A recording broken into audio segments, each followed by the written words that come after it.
தென்னாடுடைய சிவனே போற்றி, எந்நாட்டவர்க்கும் இறைவா போற்றி. அண்ணாமலையமண்ணா போற்றி, கண்ணார்முதக்கடலே போற்றி. ஏகம்பத்துரையந்தாய் போற்றி, பாகம் பெண்ணுருவானாய் போற்றி. காவாய் கனகத்திரளே போற்றி, கையிலை மலையானே போற்றி போற்றி. எல்லாம் வல்ல எங்கள் ஏகம்பப் பெருமானுடைய திருவடிகளை நான் மனமொழிமைகளால் முன் வணங்கிக் கொள்ளுகின்றேன். அன்பிற்கு மதிப்பிற்கு உரிய சிவஞான அருள்நெறி அறக்கட்டளை நிறுவனர் அன்பிற்கிடையே ஞானவையா அவர்களே, மதிப்பிற்கும் அன்பிற்கு உரிய சைவ நன்மணி புலவர் சரவண சதாசிவையா அவர்களே, திருமுறை அருட்பணியின் சிறப்பாக செயலாற்றுகின்ற நம்முடைய அன்பா அவர்களே, இன்னும் எல்லா மன்றத்தையும் வந்திருக்கிறாங்க. எனவே நாடாளுமன்றத்தினுடைய ஐயா அவர்களே மற்றும் சிவனேய செல்வர்களே, உங்களுடைய அனைவருக்கு என்னுடைய மனங்கறிந்த வணக்கத்தை நான் முதற்கண் தெரிவித்துக் கொள்கின்றேன். நம்முடைய சிவஞான அருள்நெறி அறக்கட்டளை முறையாக திருமந்திரத்தை ஒவ்வொரு பாடலாக படிக்கும்படியாக அவர்கள் படித்து நாம் ஏறக்குறைய 3ஆம் தந்திரத்திற்கு வந்திருக்கிறோம். 1ஆம் தந்திரத்திலே நாம் பார்க்கிற பகுதி ஒரு மிக முக்கியமான பகுதி. காயசித்தி என்று எல்லோரும் சொல்லுகின்ற ஒன்று. யோக முறையிலே உடம்பு நிலைப்பது, உடம்பை நிலைப்பது மட்டுமல்ல, இளமையாகவே வைத்துக்கொள்வது. உடம்பு நிலைக்கிறது இருக்கட்டும், உடம்பு ஒன்றும் முடியாமல் உடம்பு நிலைச்சிருந்தது என்ன பண்ணுறது? அதனால் உடம்பு இளமையாக என்றும் எப்படி இருப்பது என்பதெல்லாம் காயசித்தியிலே அவர் விரிவாக சொல்லுகிறார். வேதாந்தத்திலே ஈடுபட்ட நம்முடைய பாரதியார் கூட விசையுறு பந்தியனைப் போல் உள்ளம் வேண்டியபடி செல்லும் உடல் கேட்டேன் என்று காளி தேவிக்கு அவர் வேண்டுகோள் வைக்கிற பொழுது, இந்த பந்து எப்படி துள்ளுகிறதோ, சாதாரண கைப்பந்து துள்ளுகிறது அல்லவா, அதுபோல என்னுடைய உடம்பு துள்ள வேண்டும், விசையுறு பந்தியனைப் போல உள்ளம் வேண்டியபடி, என்னுடைய உள்ளம் என்னெல்லாம் நினைக்கிறதோ அதுபோல செல்லுகின்ற உடம்பு கேட்டேன்றார். அப்போ என்ன ஆகுது? ஒரு குறிப்பிட்ட வயதிற்கு மேல் நமக்கு உள்ளம் கேட்குமே தவிர உடம்பு கேட்காது. அங்கெல்லாம் போகணும் இங்கெல்லாம் போகணும்னு நினைப்போம், ஆனால் உடம்பு ஒத்துழைக்கவில்லையே என்று சொல்வார். அது இருந்து என்ன பயன்? அதனால தான் பாரதியார் கூட உள்ளம் வேண்டியபடி செல்லும் உடல் கேட்டேன் என்று சொல்கிறார். அதைத்தான் திருமந்திரத்திலையும் திருமூல ஆசிரியர் உயர்ந்த ஒரு உடம்பை நமக்கு தந்திருக்கிறான் பெருமான். அந்த உடம்பை இழிவாக கருதுகின்ற சமயங்களும் உண்டு, உடம்பையே பேணி காக்க வேண்டும் என்று சொல்லுகின்ற சமயமும் உண்டு. அந்த இரண்டுக்கும் இடையிலே உடம்பை ஏன் பேணி காக்க வேண்டும், அதற்கு ஒரு பொருள் உண்டல்லவா, அதற்கு ஒரு உயர்ந்த குறிக்கோள் இருக்கிறதல்லவா என்றுதான் சைவ சித்தாந்தம் உடம்பை பற்றி சொல்லுகிறது. போன வகுப்பில் அதுதான் நாம் தொடங்கி வைத்தோம். உடம்பு உயிர் என்ற இரண்டையும் பற்றி நிறைய விளக்கங்கள் நமக்கு இருக்கிறது. தமிழ் இலக்கணத்திலேயே எழுத்துக்களை பிரிக்கிற பொழுது மெய் எழுத்து உயிர் எழுத்து என்று 2ஆக பிரித்திருக்கிறார். இந்த மாதிரி ஒரு பிரிவு நாம் எங்கேயுமே பார்க்க முடியாது, எந்த மொழியிலும் கிடையாது. சிறப்பாக இருக்கிற ஆங்கில மொழியில் கூட ஏதோ 5 எழுத்துக்களை வவ்வல்ஸ் அப்படின்றாங்க, மற்றெல்லாம் கான்சனன்ஸ் என்று சொல்கிறாங்களே தவிர, நாம் சொல்லுவது போல தத்துவ முறையிலே மெய் எழுத்து உயிரெழுத்து என்று பிரிப்பது இல்லை. அந்த பிரிவே நமக்கு ஒரு ஆச்சரியத்தை தருகின்ற ஒன்று. காரணம், உயிர் என்பது தானே இயங்குவது, உடம்பு தானே இயங்காது, உயிரால் இயக்கப்படுவது. அந்த அடிப்படை வைத்துத்தான் தானே இயங்குகின்ற எழுத்துக்களை எல்லாம் உயிரெழுத்து என்று பிரித்தார்கள். அகர முதலை என்று ஆரம்பிக்கின்ற அந்த ஆல்பபெட் என்று சொல்கிற அந்த முறை, அகர வரிசை. மெய்யெழுத்து என்று சொன்னால் அது தானே இயங்காது, இக்கு இங்கு என்று இயங்காது. அது இலக்கணத்திலே அப்படி ஒரு வரையறை சொல்கிறாங்க. நாம் இக்கு இங்குன்னு சொல்லிக் கொடுக்குறோம். குழந்தைகளுக்கு சொல்லிக் கொடுக்குற பொழுது இக்கு இங்குன்னு தான் சொல்கிறோம். அப்படி சொல்லக்கூடாது என்பது இலக்கண விதி. இக்கு என்பதை கா என்று தான் சொல்லணும், இச்சு என்பதை சா என்று தான் சொல்லணும் என்று வல்லினம் கசட தபர, மெல்லினம் கஞ்சன நமன, இடையினம் எரள வடல என்று தொல்காப்பியத்திலும் தெரியும், நம்முடைய நன்னூல்லையும் சொல்கிறாங்க. அப்படி சொல்லுகிற பொழுது கசட தபரை என்று ஏன் சொல்கிறான், அப்படி தான் சொல்லணுன்றான். இல்லைன்னா வல்லினம் இக்கி இச்சிட்டுன்னு அப்படி வச்சிருக்கலாம், அப்படி சொல்லலாம். அது உச்சரிக்க முடியாது, மெய்யெழுத்து தானாக உச்சரிக்க முடியாது, உயிர் சேர்ந்தால்தான் இயங்கும் என்ற தொல்காப்பியத்தில் மெய்யின் இயக்கம் அகரமுடு சிவனும் என்று ஒரு சூத்திரம் இருக்குது. மெய்யின் இயக்கம் எப்படி என்றால் ஆ என்று சேர்ந்தால்தான் அது இயங்கும்ன்றே நமக்கு சொல்கிறார் தொல்காப்பியம். எனவே கசட தபர கஞ்சன நமனையன். பின்னால் பாரதிதாசன், புதுவை நகரிலே வாழ்ந்த பாரதிதாசன் எழுத்துக்களை வைத்து நிறைய பாடியிருக்கிறார். தமிழ் இயக்கம் என்ற ஒரு அந்த பகுதியை நீங்கள் பார்த்தீங்கன்னா நாம் சொல்லுகின்ற அந்த எழுத்துக்களையே வைத்து அவர் பாடியிருப்பார். இன்னொரு இடத்துல ஒரு மரத்தில் கிளை மேலே 2 புறாக்கள் இருக்குது, ஆண் புறாவும் பெண் புறாவும் இருந்து கொண்டிருக்குதான். அந்த புறாவை கவர்வதற்காக அந்த மரத்தில் தெரியாமல் பூனை போகுதான், பூனை போகுதான். அதை சொல்கிறார், அந்த புறாக்கள் ரொம்ப மென்மையாக அது இடையினமாக எரள வடலைன்னு பேசுதான். எரள வடலை எரலன்னு பேசுதான். பூனை என்ன பண்ணுது, கஞ்சனம்னு பிடிக்கலான்றது கஞ்சனம்னு மெல்ல போகுதான். இதை பார்த்து விட்ட பக்கத்தில் இருக்கிற ஒரு காகம் என்ன பண்ணிச்சான், இந்த பூனைக்கு அகப்பட்டு விட போகிறது என்று வேகமாக பறந்து கசடத்தா பற என்று சொல்லுதுன்னு நம்ம தமிழில் இருக்கிற எழுத்துக்கள் எவ்வளோ சொல்லாக இருக்கிறதுன்றது அவர் சொல்கிறார். பறக்க வேண்டும் நீ என்று சொல்கிறதுக்கு கசடத்தா பற என்ற கடைசியில் பறன்னு வருது இல்லையா. எழுத்துக்களை சொல்லுகிற பொழுது கூட ஒரு சொல் அதிலே அமைகிறது, அதுதான் நமக்குள்ள ஒரு சிறப்பு.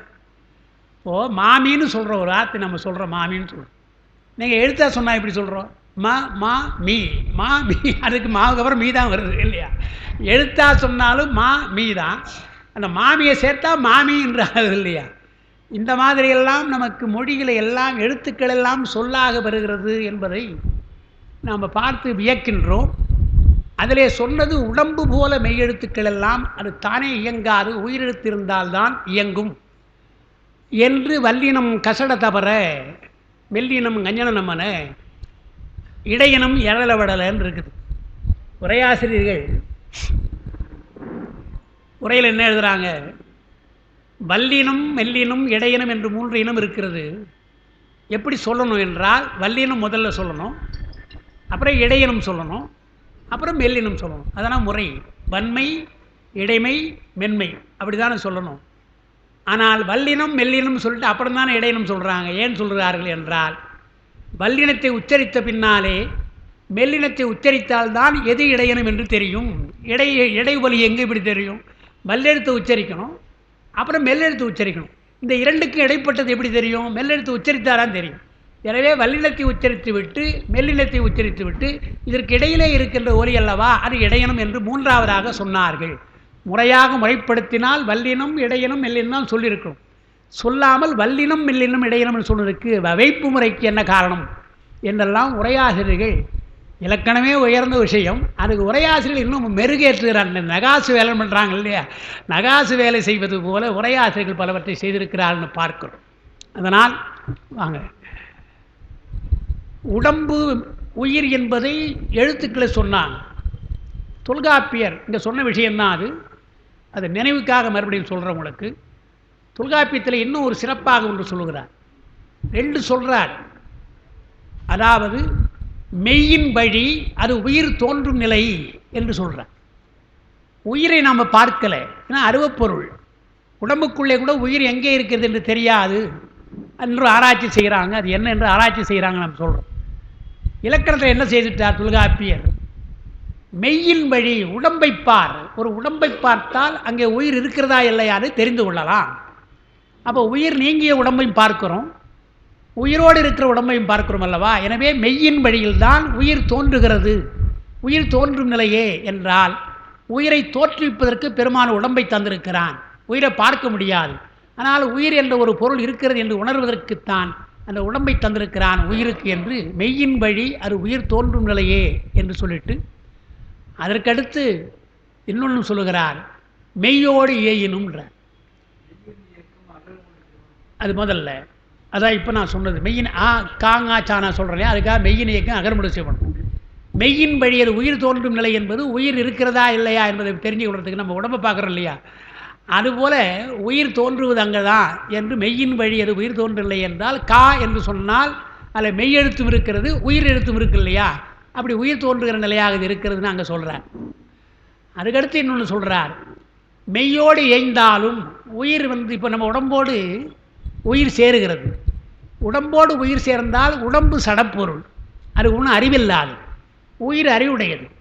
அறிவுடைய பொருளோடு அறிவுடைய பொருளாக இருக்கின்ற உயிர் அறிவற்ற ஒரு உடம்போடு சேர்ந்தால் அது தன்னுடைய நிலை மாறுகிறதா என்றால் இல்லை.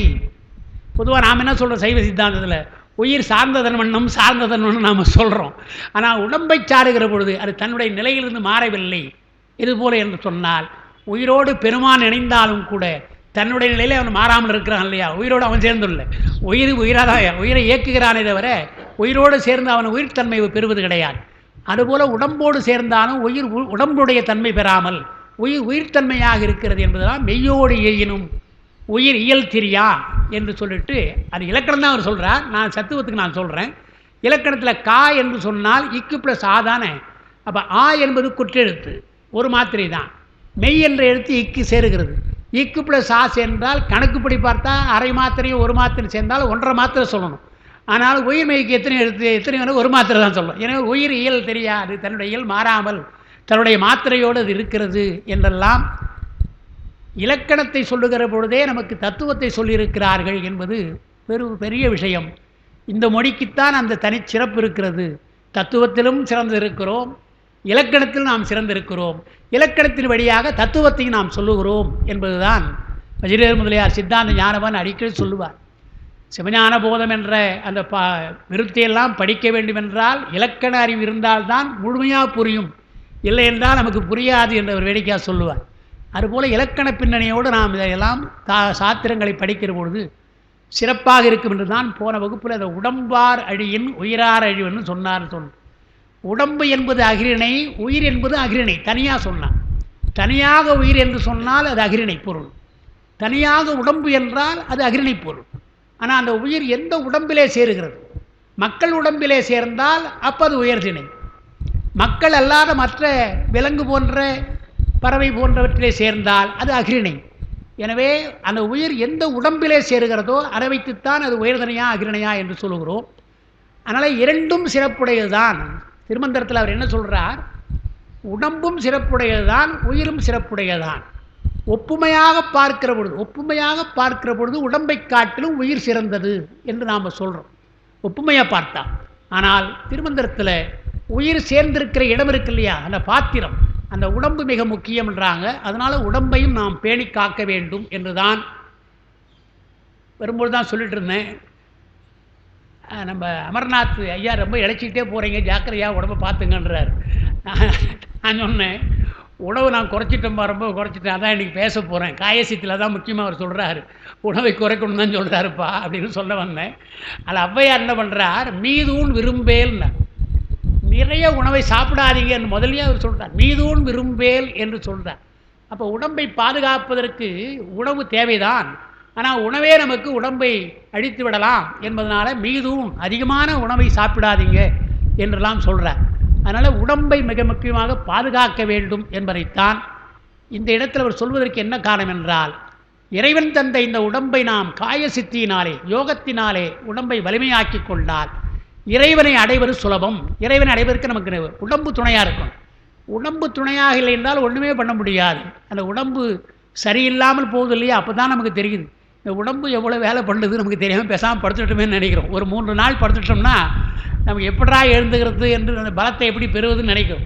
அதனால் உடம்பை, அருமையான உடம்பை நமக்கு தந்திருக்கிறான் என்றால் எந்த வகையிலும் இந்த உடம்பை வளைந்து கொடுக்கலாம்.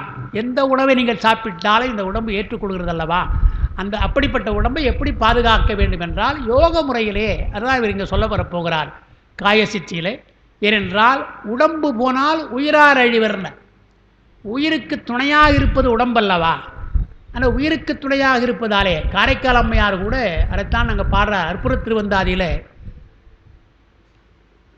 இறைவனே எல்லா உயிரும் தோற்றுவிப்பான், எவ்வுயிரும் தோற்றுவிப்பான், உயிரை தோற்றுவிக்கிறான்னு சொல்கிறார். உயிரை தோற்றுவிப்பது கிடையாது. உயிர் நமக்கு அனாதி பொருள், அதை இறைவன் தோற்றுவிக்கலை. ஆனால் உயிருக்கு உடம்பை தோற்றுவிக்கிறான் என்றால் உயிருக்கு சரியான துணை எது என்றால் உடம்பு தான் துணை முதல்ல. அதனால்தான் பரிமேலழகர் அப்படி எழுதுகிறார். யான் எனது என்பதுக்கு நாம் என்ன பொதுவாக விளக்கம் தருவோம்? பொதுவாக புரிகிறதுக்காக என்ன சொல்லணும்னா, யான் என்பது உயிரை குறிப்பது, எனது என்பது உடம்பை குறிப்பது என்று நாம் சொல்கிறோம். பொதுவாக சொல்கிற பொழுது யான் எனது என்பதில் யான் என்றால் உயிரை குறிப்பது தான் நான் என்ற அந்த சொல்லினாலே சொல்வது.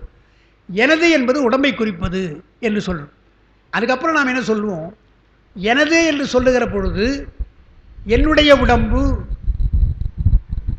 என்பதெல்லாம் அது அகப்பற்று, என்னுடைய வீடு, என்னுடைய செல்வம் என்றெல்லாம் சொன்னால் அது புறப்பற்று, என்னுடைய உறவு என்றெல்லாம் அதெல்லாம் புறப்பற்று என்று நாம் சொல்கிறோம். எனது என்பதை அகப்பற்று என்றும் புறப்பற்று என்றும் நாம் சொல்கிறோம். அதில் பரிமேலழகர் என்ன செய்கிறார்? எனது என்பது உடம்பை குறிப்பதாலே அதுதான் அகப்பற்றுன்றார். அதுதான் அகப்பற்று. முதல்ல எனது என்று சொல்வது உடம்பை தான் முதல்ல சொல்கிறோம். உயிருக்கு முதலாவதாக ஒரு துணை, முதலாவதாக அறிமுகமாகின்ற வேறு ஒரு பொருள் உடம்பு தான். எனவே உடம்பு என்பதை அகப்பற்று என்றும், உடம்புக்கு துணையாக இருக்கிற வீடு மனை வாசல் எல்லாம் இருக்குல்ல, அதெல்லாம் புறப்பற்று என்று, உறவு அதெல்லாம் புறப்பற்று என்றும் அவர் எழுதுகிறார். அதனால் உடம்பும் சிறந்தது, உயிரும் சிறந்தது. ஸோ சிங்காரவேலனார் உங்களுக்கு கேள்விப்பட்டிருக்கலாம். மயிலாடுதுறையில் இருந்தவர். அப்பாவுக்கெல்லாம் ரொம்ப நெருக்கமாக ஆசிரியராக அவங்கெல்லாம் கூடவே இருந்து ஆசிரியர் பணி ஆற்றியவர்கள். ரொம்ப அன்புடையவர். நாங்கள்லாம் குடும்பத்தோடு பழகியிருக்கிறோம். ஆமாம், நல்லா பேசுவார். ஸோ இங்கெல்லாம் ஏகாமனா கோயிலில் பங்குனி உத்தரத்து பொழுது எல்லாம் வந்து பேசியிருக்கிறார். நான் கேட்டிருக்கேன். அங்கே தான் அவர் பேசுகிற ஞாபகம் இருக்குது. அதாவது அங்கே பேசுகிறார், தாளை வணங்கா தலை என்பதை விளக்கிறார். திருக்குறளில் தாளை வணங்கா தலை என்று விளக்கிற பொழுது அவர் என்ன சொல்கிறார்? தலை வணங்க வேண்டும் என்று சொல்கிறார் திருவள்ளுவர். ஆனால் அதை வைத்துக்கொண்டு பரிமேலழகர் என்ன செய்கிறார்? வணங்காத தலைகளும் தலைகள் அல்ல, சொல்லாத நாக்கல்ல, கேட்காத செவியல் என்று சொல்லணும் பரிமேலழகர் எழுதுகிறார். தலைன்னு சொன்னாலும் கூட தலை இருக்கிற கண், பார்க்காத கண்ணு, பெருமானுடைய திருவுருவை பார்க்காத கண் அல்ல, புகழை கேட்காத செவியல்ல, புகழை பேசாத நாக்கு, வாயல்ல நாக்கல்ல என்று சொல்லிட்டு சொன்னார். அதே போல் சொல்லிட்டு அவர் என்ன பண்ணார்? பெருமானை வணங்காத தலையல்லன்னு சொல்லுவான்னு பார்த்தா, வணங்காத தலையல்ல, அது தருதலை அப்படின்னாரு. நல்லா ஞாபகம் இருக்கு. நான் அதை அடிக்கடி நான் அவர்கிட்ட சொல்லுவேன்.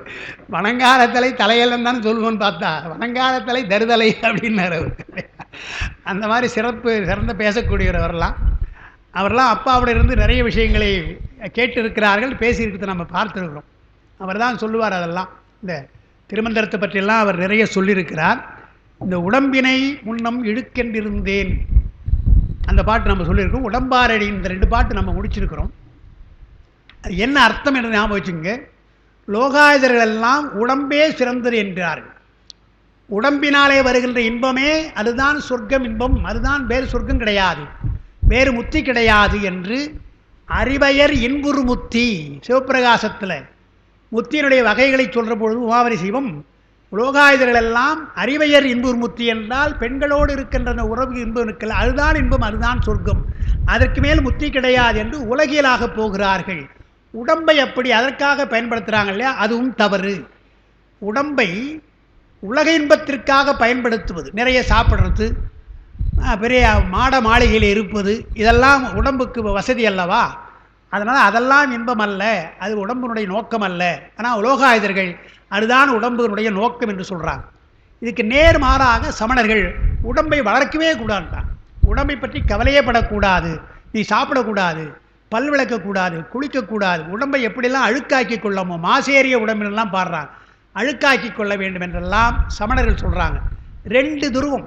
இந்த பக்கத்தில் உடம்பை கூடாது என்று சொல்கிற சமணர்கள், உடம்பை அப்படியே பாதுகாத்து இன்பத்தை பெற வேண்டும் என்று சொல்ல உலோகாயுதர்கள். இதற்கு இடையில் தான் நாம் இருக்கிறோம். உடம்பை கருவியாக சொல்ல வேண்டும். உடம்பு ஒரு கருவி, உயிருக்கு ஒரு கருவி. மனம் புத்தி என்பதெல்லாம் கருவியாக இருப்பது போல உடம்பு என்பது மெய்வாய் கண்மூக்கு செவி என்பது நமக்கு கருவியாக தந்திருக்கிறான். காரணம், உலகத்திலே 5 புலன்கள் இருக்கின்றன. 5 புலன்கள் என்றால் நிலம், நீர், தீ, காற்று, ஆகாயம் என்ற 5 பூதங்கள். அந்த 5 பூதங்களுடைய குணங்களாக இருக்கின்ற சுவையொளி ஊர் ஓசை நாற்றம் என்ற புலன்கள் இருக்கின்றன. அந்த புலன்களை அறிவதற்குத்தான் நமக்கு அந்த பொறிகளை தந்திருக்கிறான். அவையெல்லாம் கருவிகள் என்று சொல்லிட்டு, இந்த கருவிகளை உலகியலுக்காக பயன்படுத்துவது தான் தவறு நாம் சொல்கிறோம். உடம்பை அதுக்கே பயன்படுத்தாது. சாப்பிட வேண்டும் தான், சாப்பாட்டுக்கே நாம் இருக்கிறோம் என்று சொன்னால் அது தவறு. நல்ல காட்சிகளை காண வேண்டும் தான், அதுக்கே நாம் செலவிடக்கூடாது. வேறு நல்ல காட்சிகளை கண்ணப்பெரு நாயனார் புராணத்தில் அந்த நாணம் சொல்லுகிறான். அது என்ன மலை தோன்றுகிறதே என்று கேட்கிறார் சின்னப்பனார்.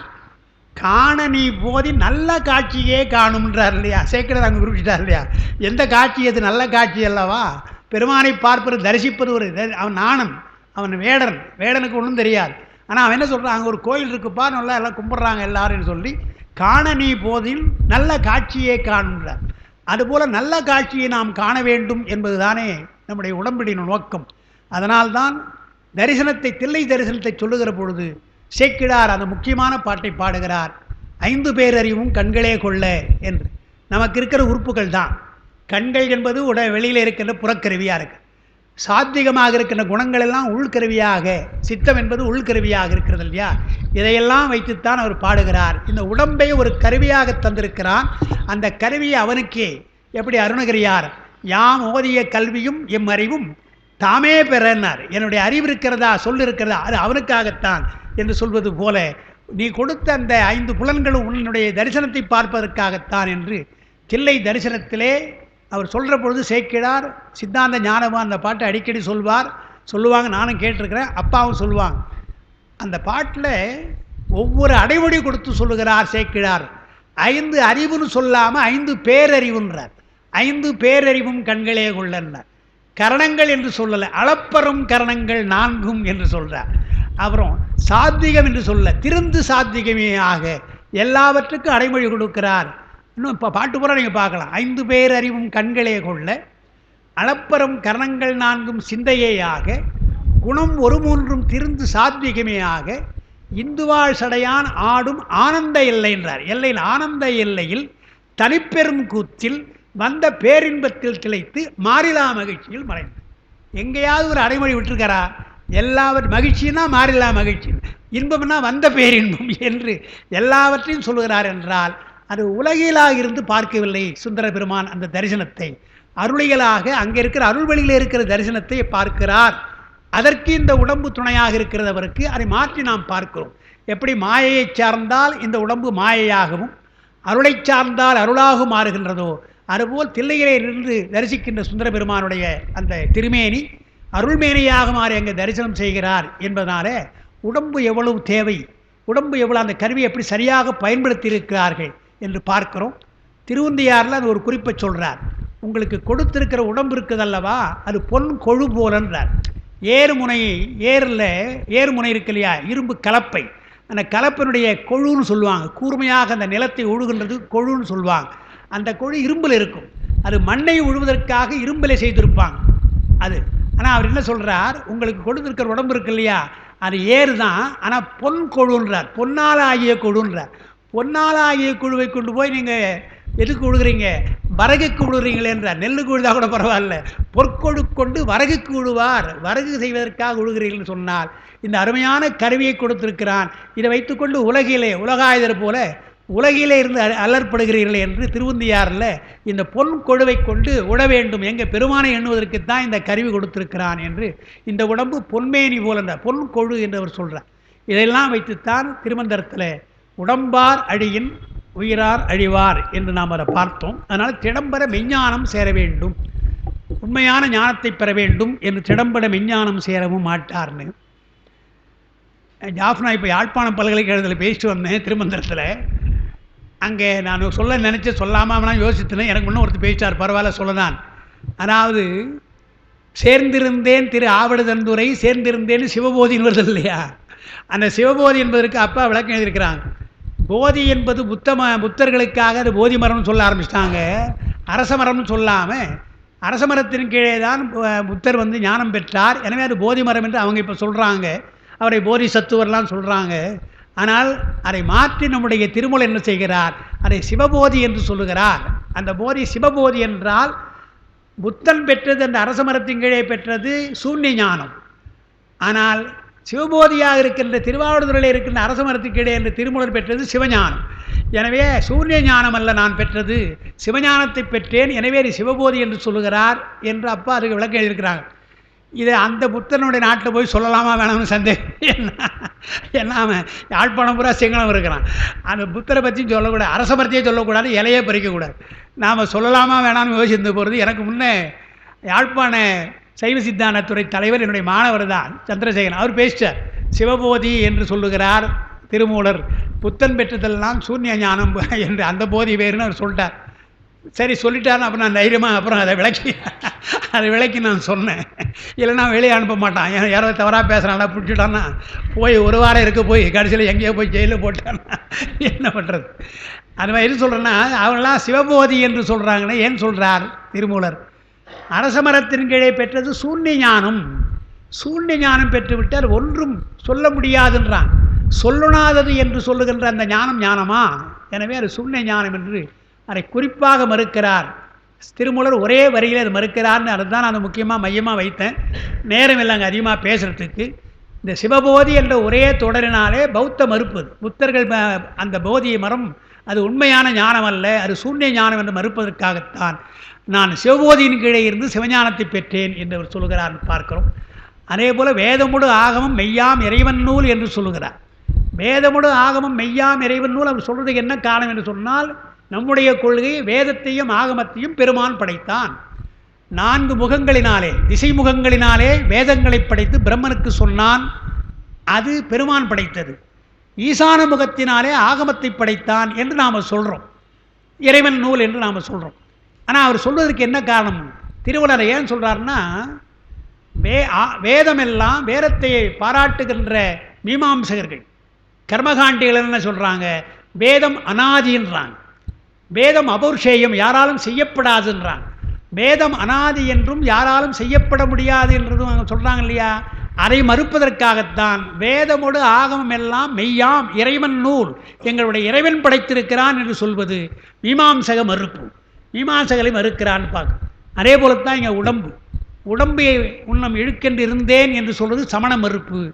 உடம்பார் அடியில் உயிரார் அடிவர் சொன்னால் உடம்பை வைத்துக்கொண்டே அழிந்து போகிறாங்க இல்லையா, வீணாக அழிந்து போகிறாங்க இல்லையா, அவங்களாம் உலோகாயுதர்கள். உலக இன்பத்திலே அழிந்து போய் அவர்களெல்லாம் நோய்வாய்ப்பட்டு உடம்பு இழைத்து போய் இறந்து போகிறார்கள், உடம்பினுடைய பயன் தெரியாமல். அதுதாங்க முதல்ல சொல்கிறார். உடம்பார் அழியில் என்பது உலோகாயுத மறுப்பு.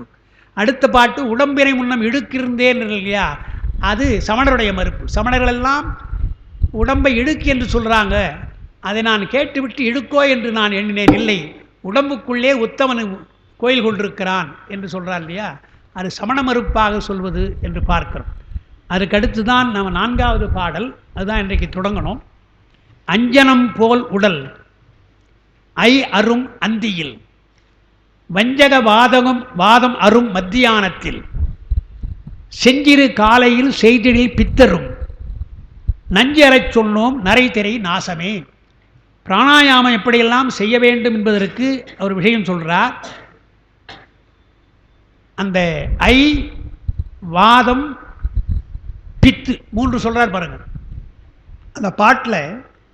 அஞ்சனம் போல் உடல் ஐ என்பது கோழை, புலரைந்தும் பொறிகலங்கி பாட்டு நமக்கு தெரியும். ஐமேல் உந்தின்றார் ஐ. வஞ்சக வாதம் வாயு காற்று, செஞ்சிறு காலையில் பித்து அது அக்னி. எனவே வாதம் பித்தம் சிலேட்டுமம் இந்த 3ஐயும் நாம் அடக்கணும். இதை ஒழுங்காக வைத்துக் கொள்ள வேண்டும் என்றால் பிராணாயாமம் செய்ய வேண்டும் என்கிறார். ஏனென்றால் 3 நாடி மிக முக்கியமான நாடி நமக்கு. 72,000 நாடிகள் என்றாலும் யோகத்தில் 10 நாடிகள் தசநாடிகள் என்று 10 சொல்கிறோம். அந்த தசநாடிகளுக்கு மேல்பட்டு உடம்பை கவனிப்பது என்று 3 நாடி. சித்த மருத்துவத்தை எல்லாம் 3 நாடி பார்க்கணும். வாதம் பித்தம் சிலேட்டுமத்தை பார்த்துத்தான் அவர்கள் மருந்து தருகிறார்கள், மருத்துவம் செய்கிறார்கள். எனவே 3 நாடு மிக முக்கியம் என்பதைத்தான் திருவள்ளுவர் மருந்து என்ற அதிகாரத்திலே குறிப்பாக சொல்லுறான்னு சொல்லுவாங்க. அவர் சாதாரணமாக சொன்னது தான், அது அப்படி பொறுத்து அவர் தெய்வ புலவர். எனவே அப்படி அமைஞ்சு போச்சு. நோய் நாடி, நோய் முதல் நாடி, அதனைக்கும் வாய் நாடி, வாய்ப்பச் செயல்னு அந்த 3 நாடி சொல்லிட்டார் இல்லையா. உடனே அதை பிடிச்சிட்டாங்க. 3 நாடி சொல்லுகிறார். அவர் சொன்னாரோ சொல்லலையோ, 3 நாடி என்பது சொல்லிவிட்டார். எனவே பித்தம், பாதம், கோடை என்ற இது 3க்கும் சொல்ல நாடி என்று வைத்துக்கிறான்னு சொல்கிறாங்க. இதெல்லாம் இருக்கட்டும். எதுக்கு சொல்கிறேன்னா, திருவள்ளுவர் மருந்து என்ற அதிகாரத்தில் முதல் அதான் பரிமேழகரை ஏன் சிறந்ததாக சொல்கிறாங்க. அப்பா கூட சொல்லுவாங்க, பேச்சில் அடிக்கடி சொல்கிற பொழுது பரிமேழகர் சொல்லிட்டு, ஏன் பரிமேழகர் அடிக்கடி சொல்கிறோன்னா இதான் காரணம் ஒரு விஷயம் சொல்லுவாங்க. அவங்க சொல்கிற பொழுது, அதாவது நான் ரொம்ப நாளைக்கு முன்னே கேட்டது, சித்தியார் நடத்துகிறாங்க, அப்பா நடத்துகிறாங்க, ரெக்கார்ட் பண்ணியிருக்காரு, நம்ம சக்தி தான் ரெக்கார்ட் பண்ணியிருக்காரு எல்லாத்தையும். அதில் ஒரு இடம் அது அவங்க சொல்கிற பொழுது தான் நமக்கு புரியுது. அவ்விய நெஞ்சத்தான் ஆக்கமும் செவ்வியான் கேடும் நினைக்கப்படும் வருது இல்லையா. இந்த குறளுக்கு அவங்கவுங்க ஒன்று ஒன்று எழுதியிருக்கிறாங்க. என்ன சொல்கிறாங்க, முதல்ல அவ்விய நெஞ்சத்தான் ஆக்கம்னா பொறாமையே அல்லது வஞ்சனையே வடிவாக இருக்கிறானே அவன் நல்லா இருக்கிறான், எந்த விதமான கவலையும் இல்லாமல் நல்லா இருக்கான், அவனுடைய ஆக்கம். அவ்விய நெஞ்சத்தான் ஆக்கம். செவ்வியான் மனதளவிலே கூட அடுத்தவனுக்கு தீங்கு நினைக்காதவன் அவன் செவ்வியான்ற, ரொம்ப நல்லவன், மனசாலையில கூட தீங்கு நினைக்காதவன். அதாவது உளத்திலும் களவில்லாதவன் சொல்கிறால திருநெல்வேலி கோயவனார், அதுபோல் உளத்திலும் களவில்லாதனா என்று சொல்கிறாரு. அந்த மாதிரி இருக்கிறவன் அவன் அவங்க வறுமையில் கஷ்டப்படுறான். அவ்விய நெஞ்சத்தான் ஆக்கமும் செவ்வியான் கேடும் சொல்லிட்டு நினைக்கப்படும் இல்லையா. உடனே என்ன பண்ணிட்டாங்க, வள்ளுவருக்கே பதில் தெரியல, எனவே நினைக்க வேண்டும் சொல்லிட்டார், நினைச்சு சொல்கிறேன்னு சொல்லிட்டாருன்னு வள்ளுவருக்கே சொல்லிட்டான். நினைக்கப்படும் என்றால் ஏன் சொல்கிறார் நினைக்கப்படும் சொல்லாமல், வள்ளுவருக்கே தெரியல இது யோசிக்கணும்னு சொல்லிட்டார் என்று சொல்கிறாங்க. யோசிக்கிறதுக்காக அந்த குரலை சொல்லியிருப்பார், அவர் யோசிக்கிறதுக்காக சொல்லியிருப்பார், யோசித்து தானே பாட்டை அந்த பரிமேழகர் கரெக்டாக புரிஞ்சுட்டார். நினைக்கப்படும் என்பது என்ன என்பதற்கு ஒரு மேற்கோள் காட்டுகிறார். அதைத்தான் அப்பா மேற்கோள் காட்டி பேசினாங்க. சிலப்பதிகாரத்தில் கோவலனும் கண்ணகியும் நகரத்தை பூம்புகார் நகரத்தை விட்டு மதுரைக்கு போகிறாங்க. போகிற பொழுது எல்லாம் மாடலமறையோன் என்று ஒரு வேதியன் அவரை சந்திக்கிறான். கோவலனை பார்க்குறான். என்ன கோவலன், அவனை பற்றி தெரியும், பூம்புகாரில் அவன் எவ்வளோ பெரிய ஆள் என்று தெரியும். அவனுடைய செல்வம் ஒருவரம் இருந்தாலும் அவன் கருணை மறவன், இல்லோர் செம்மல் என்றால் அவனுக்கு தலைப்பு கொடுக்குறான். எல்லாரையும் காப்பாற்றுகின்றவன், சதுக்க போதும் ஒன்று, ஒரு பொய் சான்று சொல்லுகின்ற பொய்ச்சான்று, பொய் சாட்சி சொல்கிறவனே அடித்து சாப்பிட போகுது. அடித்து சாப்பிட போது இவன் போகிறான், உனக்கு உயிர் தானே வேண்டும், என்ன எடுத்து அவனை விட்டுடு. ஏன்னா அந்த அம்மா அழறா, ஒரே மகன் அழறா, பொய் சான்று சொன்ன அந்த தாய் அழறா. அவனை காப்பாற்றுவதற்காக கோவலம் போய் சொல்கிறான், என்ன எடுத்துக்கன்னு அந்த சதுக்கு பூதத்தை சொல்கிறான். அப்போ அந்த பூதம் என்ன சொல்லுது, அது சொல்லுவாங்க, கோவலம் எவ்வளோ நல்லவன்றதுக்கு அந்த பூதம் என்ன சொல்லுதான், நரகன் உயிருக்கு நல்லுயிர் கொண்டு நீ நல்ல உயிர்ப்பான்ற, நரகன் உயிருக்கு நல்லுயிர் கொண்டு பரகதி இழக்கும் பண்பு இங்கு இல்லை, எனக்கு கஷ்டமாக போயிடும்பா, எனக்கு பரகதி கிடைக்காது, எனக்கு தண்டனை கிடைக்கும் போ என்று கோவலனை விடுகின்றது சதுக்க பூதம் என்று சொன்னால் அவன் எவ்வளோ நல்லவன். அதையெல்லாம் மேற்கோள் காட்டுறான் அந்த மாடலமறையும். இவ்வளவு நல்லவன் அல்லவா, உனக்கு ஏன்பா இந்த நாடு விட்டு நாடு போகின்ற எண்ணம் வந்தது, என்ன ஆச்சு செல்வம் எல்லாம் என்று சொல்கிற பொழுது ஒரு வரி சொல்கிறான். என்ன சொல்கிறான், இம்மை செய்தன யானரி நல்வினை. அப்பா என்னை பொறுத்த வரையில் நீ செய்ததெல்லாம் நல்ல வினை, ஆனால் இப்படி கஷ்டப்படலையா அது உண்மை பயன்குள், முன்னே ஏதோ ஒரு தப்பு பண்ணியிருக்க, ஏதோ முன்னே செய்த வினை காரணமாகவோ என்று சொல்கிறார் இல்லையா. அந்த வரியை மேற்கோள் காட்டிட்டு அவர் சொல்கிறார், அது பரிமேழகரை இவ்வாறு நினைக்கப்பட்டதை அறிகன்னார். நினைக்கப்பட்டதை அறிகன்னு என்ன அர்த்தம், என்ன நினைக்கணும், இந்த பிறவியை நினைக்காத, அவ்விய நெஞ்சத்தான் இந்த பிறவி நினைக்காத, அவன் எப்படி தான் இருக்கிறான், ஆனால் முன்பிறவிலே அவன் நன்மை செய்திருப்பான், எனவே அதை அனுபவிக்கிறான். செவ்வியான வறுமையில் இருக்கிறான்னு சொன்னால் இப்போ இல்லை, அவன் முன்னே செய்த வினையினாலே இப்படி இருக்கிறான் என்று நினைக்கப்படும் என்றால் போன ஜென்மத்து வினை அல்லது முன்னுடைய வினையை நினைக்க வேண்டும் என்று தான் அதுக்கு அர்த்தம் என்று பரிமேழகர் எழுதுகிறார் என்று பார்க்குறோம் இல்லையா. அதுபோல் உயர்ந்த கருத்துக்களை பரிமேழகர் சொல்லுவார்னு பார்க்குறோம். அதுதான் இங்கே நான் சொல்கிறது. 3 நாடி என்று சொல்லி மருந்து என்ற அதிகாரம், அதுதான் பரிமேழகர் சொல்கிறேன் நினைக்கிறேன். முதல் குறளே அதுதான். எல்லாரும் அதை பரிமேழகர் படிக்காமல் அவங்க இஷ்டத்துக்கு ஒன்று சொல்கிறாங்க, அது அல்ல அர்த்தம். அப்படின்னா என்ன சொல்கிறா, மருந்து என்ற அதிகாரத்தை சொல்கிற பொழுது எடுத்த உடனே மிகின் அதுன்னு உண்மைதான். திருக்குறள் படிக்கிறதே அதிகமாக இருக்கிற பொழுது எங்கே பரிமேழகர் படிக்கிறது, உண்மையாக போச்சு. நான் சொல்கிறேன் இப்போ இல்லைங்க, நான் ரொம்ப சின்ன பையனாக இருக்கிற பொழுது முத்தமிழச்சகம் காலப்புலையாக இருந்தார். அப்போ இந்த டவுன் லாட்ஜ் இருக்குது பின்னால், அந்த இடத்துல இருந்து முத்தமிழச்சகம் அங்கே இருந்தது. நான் ரொம்ப சின்ன பையன், 4-5 வயசு கூட எனக்கு கிடையாது. அப்பா அந்த இடத்துல திருக்குறள் பரிமேல கூட நடத்தினாங்க. வஜிலே முதலியார் வந்து உட்காருவாங்க, மேவி வேணுகோபால் பிள்ளைலாம் வந்து உட்காந்து கேட்டாங்க. எனக்கு ஒன்று அந்த இடத்துல அப்போ நான் என்னையுமே உட்கார எனக்கு என்ன புரியும், அது பேசாமல் உட்காந்து என்னமோ சொல்கிறேன், ஒன்றுமே புரியாது. பரிமேல கூட 4 வயதில் என்ன புரியும், உட்கார வச்சுட்டாங்க. அப்புறம் அப்பா சொன்னது ஞாபகம் வருது இல்லையா, அவ்வளோ சிறந்த ஒரு உரை அல்லவா அப்போவே அவங்க அப்பா சொல்லியிருக்கிறாங்க. அதில் எது சொல்கிறேன்னா, மிகினும் குறையினும் நோய் செய்யும்னு சொல்கிறார். எடுத்த உடனே சொல்கிறார், மிகினும் குறையினும் நோய் செய்யும் நூலோர் வழிமுதலாகி எண்ணிய மூன்று சொல்லிட்டார். அதனால் என்ன பண்ணிட்டாங்க எல்லாருமே, நூலோர் என்றால் மருத்துவ நூலோர், டாக்டர் படிக்கிறாங்கன்னா மருத்துவ நூலோர். அவங்க வழிமுதலாகி எண்ணினா இந்த வழி ஐ பித்தம் பாதம் கோழை, இந்த 3 வழிமுதலாகி எண்ணிய 3 இருக்கல்லவா, அது மிகினும் குறையினும் நோய் செய்யும் என்றால் வலி மிகுந்தாலும் பாதம் மிகுந்தாலும் அல்லது பாதம் குறைந்தாலும் வலி குறைந்தாலும் என்று அப்படி வைத்துக் கொண்டு தான் உரை சொல்கிறாங்க. அது அல்ல. உடம்பு பெருமான் கொடுத்த உடம்பு எப்படி என்றால், அவன் வைத்த ஐ வலி பித்து 3ம் மிகவும் மிகாது குறையும் குறையாது, அப்படி வச்சிருக்கிறான். நாம் அதை உணர்வது கிடையாது. அவன் வைத்திருக்க இந்த உடம்பிலே தானாக வலி மிகாது. இப்போ கூட ஒரு தும்மல் போட்டோன்னு சொல்கிறான், என்னப்பா நான் கோல்டா, என்ன குளிர்பாரம் என்ன குடிச்சியா கேட்குறோம் இல்லையா. அந்த மாதிரி நம்ம கொழுப்பெடுத்து போய் ஏதாவது இப்படி சாப்பிட்டோம்னா உடனே என்ன பண்ணுது, அது பார்க்குது. சார் சிங்கப்பூர் போனால் ஐஸ்கிரீம் கட்டாயம் கொடுப்பாங்க டாக்டர், அவங்க டாக்டர், அவங்க கிளாஸ் முடிஞ்சோடனே காஃபி தான் கேட்பேன் நான், ஐஸ்கிரீம் சாப்பிடுங்களேன் சார்னுவாங்க. சரி கொடுங்கண்ணா, இதான் என் கொழுப்பு இல்லையா, இதுதான் கொழுப்பு. அந்த மாதிரி குடிச்சிட்டு தொண்டை கெட்டுக்கிடும். அந்த மாதிரி நம்ம தேவையற்ற உணவு, மாறுபாடு இல்லாத உணவுன்றார் பாருங்கள், அந்த மாறுபாடு இல்லாத உணவை நாம் சாப்பிட்ணும். எனவே உடம்பிலே பெருமான் தந்திருக்கிற ஐவழி பித்தி தானாக மிகாது தானாக குறையாது. அதனால் என்ன செய்தார், மருத்துவங்களை பற்றி தெரிந்து கொண்ட பரிமேலர் என்ன சொல்கிறார், உணவு தொழில் இது மிகுந்தாலும் குறைந்தாலும் எழுதுகிறார். மிகினும் குறையும் என்பதற்கு உணவு மிகுந்தாலும் உணவு குறைந்தாலும், தொழில் மிகுந்தாலும் தொழில் குறைந்தாலும், அது இந்த ஐவழியெல்லாம் 3 இருக்கு இல்லையா, அது இயல்பாக இருக்காது, கொஞ்சம் மாறும் என்று முதல் குறளையே திருவள்ளுவருடைய குறளை புரிந்து கொண்டு மருத்துவத்தில் என்ன சொல்லப்படுகிறது என்று தெரிந்து கொண்டு, உடம்பினுடைய அமைப்பு தானாக ஐவழி ஏறாது குறையாது, நாம் சாப்பிடுகிற உணவினால்தான் நோய் நமக்கு. அதனால தான் ஔவையார் அதை பாடினான், உடன் பிறந்தே கொல்லும் வியாதின்னர். என்ன, அந்த உணவு இல்லாமல் இந்த உடம்பு இருக்காது, உடம்புக்கு கேட்குது, உணவை சாப்பிட அதுவே நோயாக மாறுகிறது என்று அவங்க பாடுறாங்க. அதனால் அஞ்சனம் போல் உடல் ஐயரும் அந்தியில், அந்த அஞ்சனம் போல் என்பதற்கு அப்பா உங்களுக்கு எழுதியிருப்பேன், எழுதலன்னு நினைக்கிறேன், மந்திர மைன்னு எழுதுகிறாங்க, விளக்கலான்னு வச்சுட்டேன். மந்திர மை போல் உள்ள உடம்புன்றாங்க. மந்திர மை என்றால் என்ன, மை போடுறாங்களே, இப்போ மை போட்டு பார்க்கறதுன்றாங்க இல்லையா, அதே மாதிரி இந்த உடம்பு எல்லாவற்றையும் காட்டுன்ற.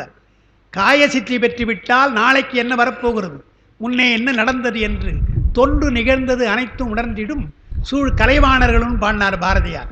அதுபோல முக்காலத்தையும் உணர்கின்ற திரிகால ஞானிகளாக மாறுவதற்கு இந்த உடம்பு துணையாக இருக்கிறது. எனவே அது மந்திர மையினர். அஞ்சனம்னா மையின் அர்த்தம். அஞ்சனம் போல் உடல், மை போட்டு பார்த்து தெரிந்து கொள்கிறார்களே, அதுபோல இந்த உடம்பினாலே சிந்தித்தாலே தெரிந்து கொள்ளலாம். சாத்தனூரில் மூலனுடைய உடம்பிலே புகுந்து விட்டார் சிவயோகிகள். நம்முடைய திருமூலர் மூலனுடைய உடம்பில் புகுந்துட்டார். அவருடைய நோக்கம் என்ன, இந்த பசுக்கள்லாம் அழுகின்றது, அவருடைய அழுகை தீர்த்து அதன் வீட்டில் கொண்டு போய் விட வேண்டும் என்று அதை கொட்டையில் விட்டுட்டார். விட்டு திரும்பி வந்து என்ன செய்கிறார் என்றால், தன்னுடைய உடம்பிலே புகுந்து கொண்டு வர வேண்டும் தான் நினைக்கிறார். போனால் அந்த மரப்பொந்திலே அவருடைய உடம்பு இல்லை, சிவயோகியாக இருக்கின்ற அந்த உடம்பை காணும். அதை யார் எடுக்க முடியும், அவருடைய உடம்பை யாரை தொட முடியுமா, எடுக்க முடியுமான்னு எடுக்க முடியாது. கர்ணனுடைய தாய் சுற்றி அந்த புடவையை யாரும் தொடக்கூட முடியாதுன்னு சொல்கிறாங்களே பாரதத்தில், அதுபோல சிவயோகியினுடைய உடம்பை யார் மாற்றுவது, பார்க்கிறார் உடம்பை காணும். உடம்பை காணும்னு அவர் ஒன்றில் கொஞ்சம் யோசிக்கிறார். கொஞ்சம் யோசித்த உடனே இது திருவருள் என்று உணர்ந்தான்னு சொல்கிறார் சேக்கிழார். பெருமான் திருவருளாலே இதை மறைத்திருக்கிறான் என்றால் அப்போ அவனுக்கு வேற எண்ணம் இருக்கிறது என்பதுதான். என்னை நன்றாக இறைவன் படைத்தனன், தன்னை நன்றாக தமிழ் செய்யுமாறே, இதுக்கு தான் படைத்திருக்கிறானோ என்று அந்த உடம்பை கரப்பித்தான் என்று உணர்றார் இல்லையா. அதுபோல் இந்த திரிகால ஞானிகளுக்கு கொஞ்சம் சிந்தித்தால் உடனே எல்லா விஷயம் தெரிந்து போகும் என்று திருமந்திரத்திலையும் திருமூலருடைய வரலாற்றில் சேக்கிடார் குறிப்பாக சொல்கிறார். அப்பா இன்னொன்று சொல்லுவாங்க. சிவஞான முனிவர், சிவஞான போதம் பேச போகிறோம் நம்ம இதில் திருமறை அருட்மணியில். சிவஞான போதம் வடமொழி முதல் நூல் என்பதை ஆங்காங்கே சொல்கிறார். நேற்று கூட நான் பாடம் நடத்துகிற பாஷ்யத்தில் அதில் வலிந்தவர் சொல்லுகிறார். அங்கே வடமொழியில் அப்படி இருக்கிறது, அதைத்தான் இங்கே மெய்கண்டார் சொல்லுகிறார்னு பாடுறார். இருக்கட்டும், அதை பற்றி காசு பிள்ளை ஒன்று சொல்வாராம். அப்பா சொல்லியிருக்கிறாங்க. என்னென்னா, சிவஞான முறை எல்லாம் படித்தவர் தான் நாங்கள், நமக்கே தெரிகிறது. அது வந்து மொழிபெயர்ப்பல்ல, மூல நூல் தெரியுது. சிவஞானமுனுக்கு தெரியாது, ஆனால் தெரிந்திருக்கும். ஆனால் அவர் சார்ந்த திருவாவூர்துறையிலே அந்த மரபு இல்லை. திருவாவூர்துறை ஆதீன மரபு, அது வடமொழி நூல் என்று அவங்க குருமார்கள் கொண்டிருக்கிறார்கள். அதுக்கு நேராக, திருமடத்துக்கு நேராக ஒரு கருத்து சொல்லக்கூடாது என்று தான் வலிந்து தான் சொல்லியிருக்கிறார் என்பது அப்பா விஜயமலர் அப்படி சொல்லுவாங்க. அவருக்கு தெரியும், விஷயம் தெரியும். அதை காசு பிள்ளை எப்படி சொல்லுவார் என்றால், அவர் சொன்னதை சொல்லுவாங்க. கந்த புராணத்தில் கைலாயத்திலிருந்து அகஸ்தியர் வருகிறார். அகஸ்தியர் வருகின்ற பொழுது சூரபத்மனுடைய கோட்டைக்குள்ளே வரணும். சூரபத்மன் கோட்டைக்குள்ளே வருகின்ற பொழுது அந்த தாரகன் இருக்கு இல்லையா, தாரகன், அவன் மந்திரம் செய்கிறவன். அவன் என்ன பண்ணிட்டான், அவரை மயக்குவதற்காக ஒரு பேர் இருளை உண்டாக்கிட்டான். ஒரு குகைக்குள்ளே போகிறார். குகைக்குள்ளே போனால் ஒரே இருட்டாக இருக்குது, எப்படா போகிறதுன்னு தெரியல. எந்த பக்கம் போனாலும் வழி தெரியல. என்னடா இது வழி தெரியல என்று யோசிக்கிறார், அலைகிறார். ஏதோ நம்ம தவறாக வந்துட்டு, தன்னை எண்ணிக்கிட்டு தான் தவறாக வந்துட்டு அந்த குகைக்குள்ளே எங்கேயாவது வழி கிடைக்காதா என்று தேடுகிறார். தேடி பார்த்தாலும் வழி கிடைக்கிற, எல்லாம் இருட்டாக இருக்கிறதுனால அகத்தில் யோசிக்கிறார், இது சாதாரண அல்ல, இது எவனோ ஒரு அசுரன் செய்கின்ற மாயை என்று எண்ணுகிறார். எண்ணினார், அது மாயை என்று தெரிந்து விட்டது. உடனே மாயை விட்டு விலகி வந்து விட்டார் அப்படின்னு கந்த புராணத்தில் வருதான். அது தாரகன் செய்த அந்த மாயிலே விலகி வருகிறார் அகத்தியர்னு வருது. அது மேற்கோள் காட்ட வரான் காசு பிள்ளை. அதுபோல சிவஞான முனிவருக்கு அந்த குகைகளை மாட்டிக்கொண்டார். திருவாவூர்துறை என்ற அந்த மாய குகைகளை மாட்டிக்கொண்டார். கொஞ்சம் யோசித்திருந்தால் அது வடமொழி நூல் அல்ல என்று சொல்ல முடியவராலே, சொல்ல முடியாத மாயைக்குள்ளே அகப்பட்டு கொண்டிருந்தார் என்று. அகத்தியரை போல வெளியே வர முடியும் அவரால், ஆனால் வெளியே வராமலே அங்கே சுற்றி கொண்டிருந்தார். அதனால் அது சிவஞான நூல் முதல் நூல் அல்ல என்று எழுதினார்னு அப்பா வஜ்ரவேலு முதலியார் சொல்வார்ரா, காசு பிள்ளை சொல்வார்னு அப்பா சொல்லியிருக்கிறார். அதுபோல் இங்கே 3 வகையாக சொல்கிறார். மந்திரமை போல நின்று பயன் தரத்தக்க உடல். இந்த உடம்புக்கு எவ்வளோ சிறப்பு இருக்குது. அன்னது ஆகாதவாறு, அந்த உடம்பை தடுப்பது எது என்றால் ஐவழி பித்து. இந்த 3 தான் தடை. இதனால் வருகின்ற நோய் அந்த உடம்பை பலமாக ஆக்குவதில்லை. காய சித்தியை உருவாக்காமல் எதிர்காலத்தை பற்றி சிந்திக்க விடாமல் செய்கின்றது உடம்பை. அப்போ என்ன செய்ய வேண்டும் என்றால் இதை மாற்ற வேண்டும். மாற்றுவதற்காக மாலை, நண்பகல், காலை பிராணாயாமம் செய்வதற்கு பொழுதை சொல்லுகிறார். மாலையிலே நீங்கள் பிராணாயாமம் செய்தால் ஐ அரும், கோழை நீங்கும். மாலை நேரத்தை அந்தியிலே நீங்கள் பிராணாயாமம் செய்தால் ஐ அரும். மத்தியானம் நண்பகலிலே நீங்கள் செய்தால் வாதம், வாயு நீங்கும். வாதத்தினாலே உங்களுக்கு சிரமம் இருந்தால் மத்தியானத்தில் நீங்கள் பிராணாயாமம் செய்தால் அந்த வாயு நீங்கும். அப்புறம் செஞ்சிறு காலை என்றார், விடியற்காலை என்றார். செஞ்சிறு காலை என்பது விடியற்காலை, சூரியன் தோன்றுவதற்கு முன்னாலே இருப்பது. அது தோன்றினால் அந்த இடத்துல வருகின்ற பொழுது உங்களுக்கு செஞ்சிறு காலையில் பித்து வாதம், பித்து நீங்கும். பித்து அரும், பித்தம். அதான் பித்தமும் வாதமும் ஐ என்ற சளி, இந்த 3 வருவதற்கு அந்தி, மத்தியானம், செஞ்சிறு காலை என்று 3 காலை பொழுதை சொல்லியிருக்கிறார்.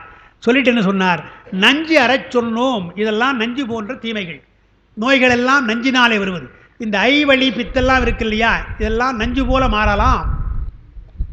தாய்மானவர் பாடுகின்ற பாடலுக்கு அதுதான் பொருள். ஆழாடி கரையின்றி நிற்கையிலையோ என்ற பாட்டில் ஆழாடி கரையின்றி நிற்கையிலையோ கொடிய ஆழம் அமுதாக இலையோன்னு பாடுறார். கொடிய ஆழம் அமுதாக இலையோ என்று சொன்னால் ஆலகால விஷம் பெருமானுக்கு அமுதமாக மாறிற்று என்ற ஒரு புராணம். நஞ்சையே அமுதாக சாப்பிட்டான் பெருமான் என்ற ஒரு புராணம். ஆனால் அதை அவர் சொல்லலை.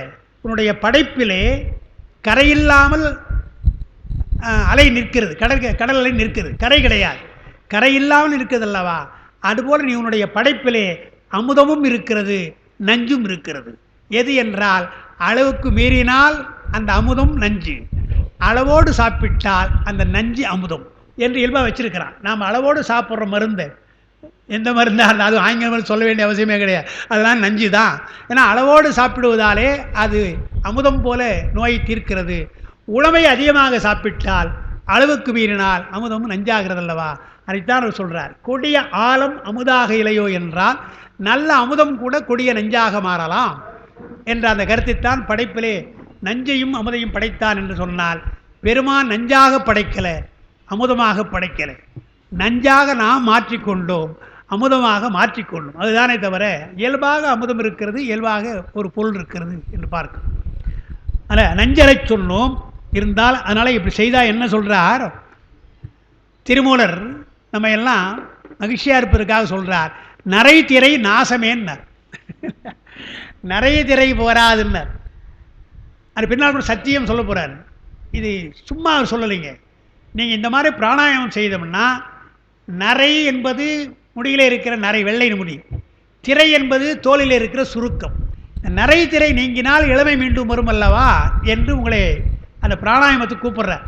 நோய் நீங்கும் என்பது ஒருவரும் இருந்தாலும் அதை விட ஒரு அட்ராக்ஷன் என்னன்னு சொன்னால், தீபாவளி வருது இல்லையா, ஸ்பெஷலாக ஏதாவது பரிசு கொடுப்பாங்க கூடவே இல்லையா, அதே மாதிரி என்ன செய்கிறார், நோய் நீங்குவது ஒரு புறம் இருந்தாலும் இளமை திரும்பி வந்துவிடும். நிறைய திரை நாசம்னா என்ன அர்த்தம், ஏற்கனவே உங்களுக்கு நிறைய வந்திருக்கலாம், ஏற்கனவே திரை வந்திருக்கலாம், அதெல்லாம் நாசமாக போயிடும்னா நீங்கி விடும் தான் அர்த்தம். எனவே இல்லை சார் எனக்கு நிறைய வந்து விட்டதே, திரை வந்து விட்டு கவலைப்படாதீங்க, வந்தாலும் பரவாயில்லை, நீங்கள் 60-70 ஆனாலும் கூட நீங்கள் பிராணாயாமம் செய்தால் அந்த நரை திரை நீங்கும் என்று சொல்லுகிறார்னு பாருங்கள். நஞ்சரைச் சொன்னோம் நரை திரை நாசமே அஞ்சனம் போல் உடல் ஐயரும் அந்தியில் வஞ்சக வாதம் அரும் மத்தியானத்தில் செஞ்சிறு காலையில் செய்திழில் பித்து அரும் நஞ்சரைச் சொன்னோம் நரைதிரை நாசமே. அதுதான் சொல்லிட்டு அதில் அப்பா எழுதுகிறாங்க, நரைதிரை நாசம் இதனை காலம் வரையறாமைய கூறினையால் எக்காலத்தும் செய்யலாம் என்றாயிற்று. ஐ வழி பித்துக்கு காலத்தை சொன்னார், நஞ்சு அற உங்கள் நோய் நீங்க வேண்டும் என்று சொன்னால் காலம் சொல்லலை, எப்பொழுது வேண்டுமானாலும் செய்யலாம் என்பதனால எந்த நேரத்திலும் எங்களை பிராணாயாமம் செய்யலாம் என்று. இன்றைக்கு கூட பிராணாயாமத்தை சொல்கிறவங்க காலம் சொல்வது கிடையாது, விடியற் காலம் செய்யணும்னு சொல்கிறாங்க, எப்பொழுது வேண்டுமானாலும் நீங்கள் செய்யலாம் என்று சொல்கிறாங்க. இதே மாதிரி சாதாரணமாக உட்கார்ந்து கொண்டிருக்கிறோம், ஒரு இடைவேளை இருக்கிறதா அப்பொழுது கூட நீங்கள் செய்யலாம் என்று, எந்த நேரத்திலும் அந்த பிராணாயாமத்தை நீங்கள் செய்யலாம் என்று தான் சொல்கிறார், எக்காலத்தும் செய்யலாம். அடுத்து 5வது பாடல். 3 மடக்குடை பாம்பு 2 எட்டுள ஏன்ற ஏந்திரம் 12 அங்குலம் 4 மூட்டை 2 கட்டியிட்டு ஊன்றி இருக்க உடம்பு அழியாது. அவங்களுக்கு பாட்டில் பார்க்கணும். 3 மடக்குடை பாம்பு, அந்த பிராணாயாமத்திற்கு குண்டலி இருக்கு இல்லையா, அது மடங்கி மடங்கி இருக்கும், அதான் குண்டலின்னு சொல்லுவாங்க. குண்டலம் என்றால் வளைந்திருப்பதுன்னு அர்த்தம், வளைவுக்கு தான் குண்டலம் என்று பெயர். அதனால் வளைந்திருக்கின்ற பாம்பு போல் இருப்பதாலே அதை குண்டலி என்று சொல்கிறாங்க. 2 8 என்பது பிராணவாயை நீங்கள் பிராணாயாமத்தை செய்கிற பொழுது 16 அங்குலம், 2 8 16 அங்குலம் அளவு. 2 8 16 அந்த அந்த கயிற்றை 16 அங்குலமாக இருக்கிற நீளமான கயிறு, அதில் 2 மூட்டைகளை கட்டுறீங்க, பெரிய நீண்டமான கயிற்றில் மூட்டை கட்டுறீங்க. அந்த இடை பிங்களை என்ற அந்த நாடிகள் கொண்ட பூட்டையில் அழுந்த பொருந்த கூடினால் உடம்பு அழியாது. 16 அங்குலம் நீங்கள் பிராணாயாமம் செய்தால் உடம்பு அழியாது. அவிழ்ந்து கிடக்கின்ற நிலையிலே நீங்கள் 12 அங்குலம் என்று சொன்னால் அந்த 2 மூட்டைகளாக இருக்கின்றது அவிழ்ந்து விழாதவாறு நீங்கள் கட்ட வேண்டும். இடை பிங்களை என்பது தான் நமக்கு நாடி தெரியும். 3வது நாடி சுடுநீ நாடி. அந்த பிராணாயாமத்தை சுடுநீ நாடி வழியாக செய்தால்தான் இடை பிங்களைக்கு உங்களுக்கு பலன் உண்டு, இல்லை என்றால் பலன் இல்லை என்று அர்த்தம் அவங்க மூட்டையில் சொல்கிறாங்க. அதுதான் விளக்கியிருக்கிறேன். பாம்பு என்பது குண்டலினி, இயந்திரம் என்பது நடுநாடி சுடுநீ நாடி, 16 அங்குல கயிறு என்பது அந்நாடியுள் 16 மாத்திரை 16 அங்குலம் 16 அளவு மாத்திரை பூரிக்கின்ற பூரகம் பூரிக்கின்ற பிராணவாயு, 12 நீளம் தொங்குகின்ற 2 மூட்டை இடை பிங்களை வழியே இயல்பாக வெளிச்செல்லும் 12 அங்குல பிராணவாயு. 16 அங்குலம் உள்ளே வருகிறது, 12 அங்குலம் போகிறது அல்லவா. அந்த இடைப்பிங்களை என்பது 2 மூட்டையாக சொல்லி அது குறைந்து போகும். 16ஆக இருக்கணும், 12ஆக இருந்தால் கொஞ்சம் கொஞ்சமாக குறைந்து போகும்ன்றார். எனவே வெளிச்செல்லும் 12 அங்குலம் உள்ள பிராணவாயு அவிழ்ந்து கட்டுதல் என்றால் அந்த 2 வழியையும் அடைத்தல். 2வது அந்த இடைப்பிங்களை வழியை கட்டக்கூடாது, அவிழ்த்து விடக்கூடாது, அதை கட்ட வேண்டும். பிராணா ஆயாமன்றதில் கட்ட வேண்டும், தடுக்க வேண்டும் என்றார். எனவே இடைகளை பிங்களை வழியாக செல்லும் வாயுவை அடக்கினால் 16 மாத்திரை அளவு நடுநாடிகள் பூரித்து. கஷ்டமான ஒரு விஷயம். இடையிலே இப்படி இழுப்பதே 16 கஷ்டம் நமக்கு. அதுக்கப்புறம் நடுநாடிக்கு இழுக்கணும் 16. கும்பகத்திலிருந்து நடுநாடிக்கு 16 மாத்திரை. 16 மாத்திரை அளவு நடுநாடியில் பூரித்து குண்டல சக்தியை நடுநாடிகள் பொருந்தி செய்தால் உடம்புக்கு அழிவு இல்லை என்று மேலும் விளக்கியிருக்கிறாங்க. 3 மடக்கு உடம்பு என்பது நமக்கு 3 மடக்காக இருக்கிறது, 3 பாம்பாக. 1 அக்னி மண்டலம், 2வது சூரிய மண்டலம், 3வது சந்திர மண்டலம். நமக்கு தெரியும் 6 ஆதாரங்கள். 6 ஆதாரங்களை 2 ஆதாரங்களாக வைத்து 3 மண்டலமாக பிரிச்சிருக்காங்க. முதல்ல அக்னி மண்டலம் என்றால் மூலாதாரம், சுவாதிஷ்டானம். அப்புறம் சூரிய மண்டலம் என்று சொன்னால் மணிபூரகம், அநாகதம். அடுத்து விசுக்தி ஆக்னி என்பது சந்திர மண்டலம் என்று 3 மண்டலம். அந்த 6 ஆதாரங்களை 2 ஆதாரங்களாக பிரித்து 3 மண்டலமாக பிரித்தாங்க. அந்த 3 மண்டலத்திலும் குண்டலை வியாபித்துண்மை அறிக. மூலாதாரத்திலிருந்து அந்த குண்டலை எழுப்பினால் அது இந்த வழியாக இப்படி வராது, பின் வழியாக போகணும். சுடரி நாடி வழி போகிற பொழுது, முதுகெலும்பு வழியாக போகிற பொழுது அந்த குண்டலை என்பது சுத்தமாக இருக்கிற பிராணவாயு சுத்தமாக எல்லா ஆதாரங்களையும் அது வியாபித்திருக்கின்றார். இம்முறையிலே அது வியாபித்திருந்தால் பொதுமக்களிடம் அது உணர்வின்றி உறங்குகிறது. நமக்கெல்லாம் அது தெரியாது, இருக்குது. ஆனால் அதையெல்லாம் எழுப்புறதுக்கு நமக்கு அதேதான். மூலாதாரத்து 3 கண்ணலை காலால் எழுப்பும் கருத்தறிவித்தே. குருதான் அதை சொல்லுகிறார், கருத்தை அறிவிக்கின்றார்னு சொல்கிறார் இல்லையா? அதை தான் இங்கே சொல்கிறார். அந்த மூலாதாரத்தில் இருக்கிற கண்ணலை எழுப்பும் என்று சொல்கிறாங்க. இன்றைக்கெல்லாம் சாதாரணமாக குண்டலை எழுப்புறேன்னு இப்போ சொல்லிங்கிறாங்க. அவங்க எப்படி எழுப்புறாங்கன்னு நமக்கு தெரியல. அது ரொம்ப கஷ்டமாக. அவரு அதான்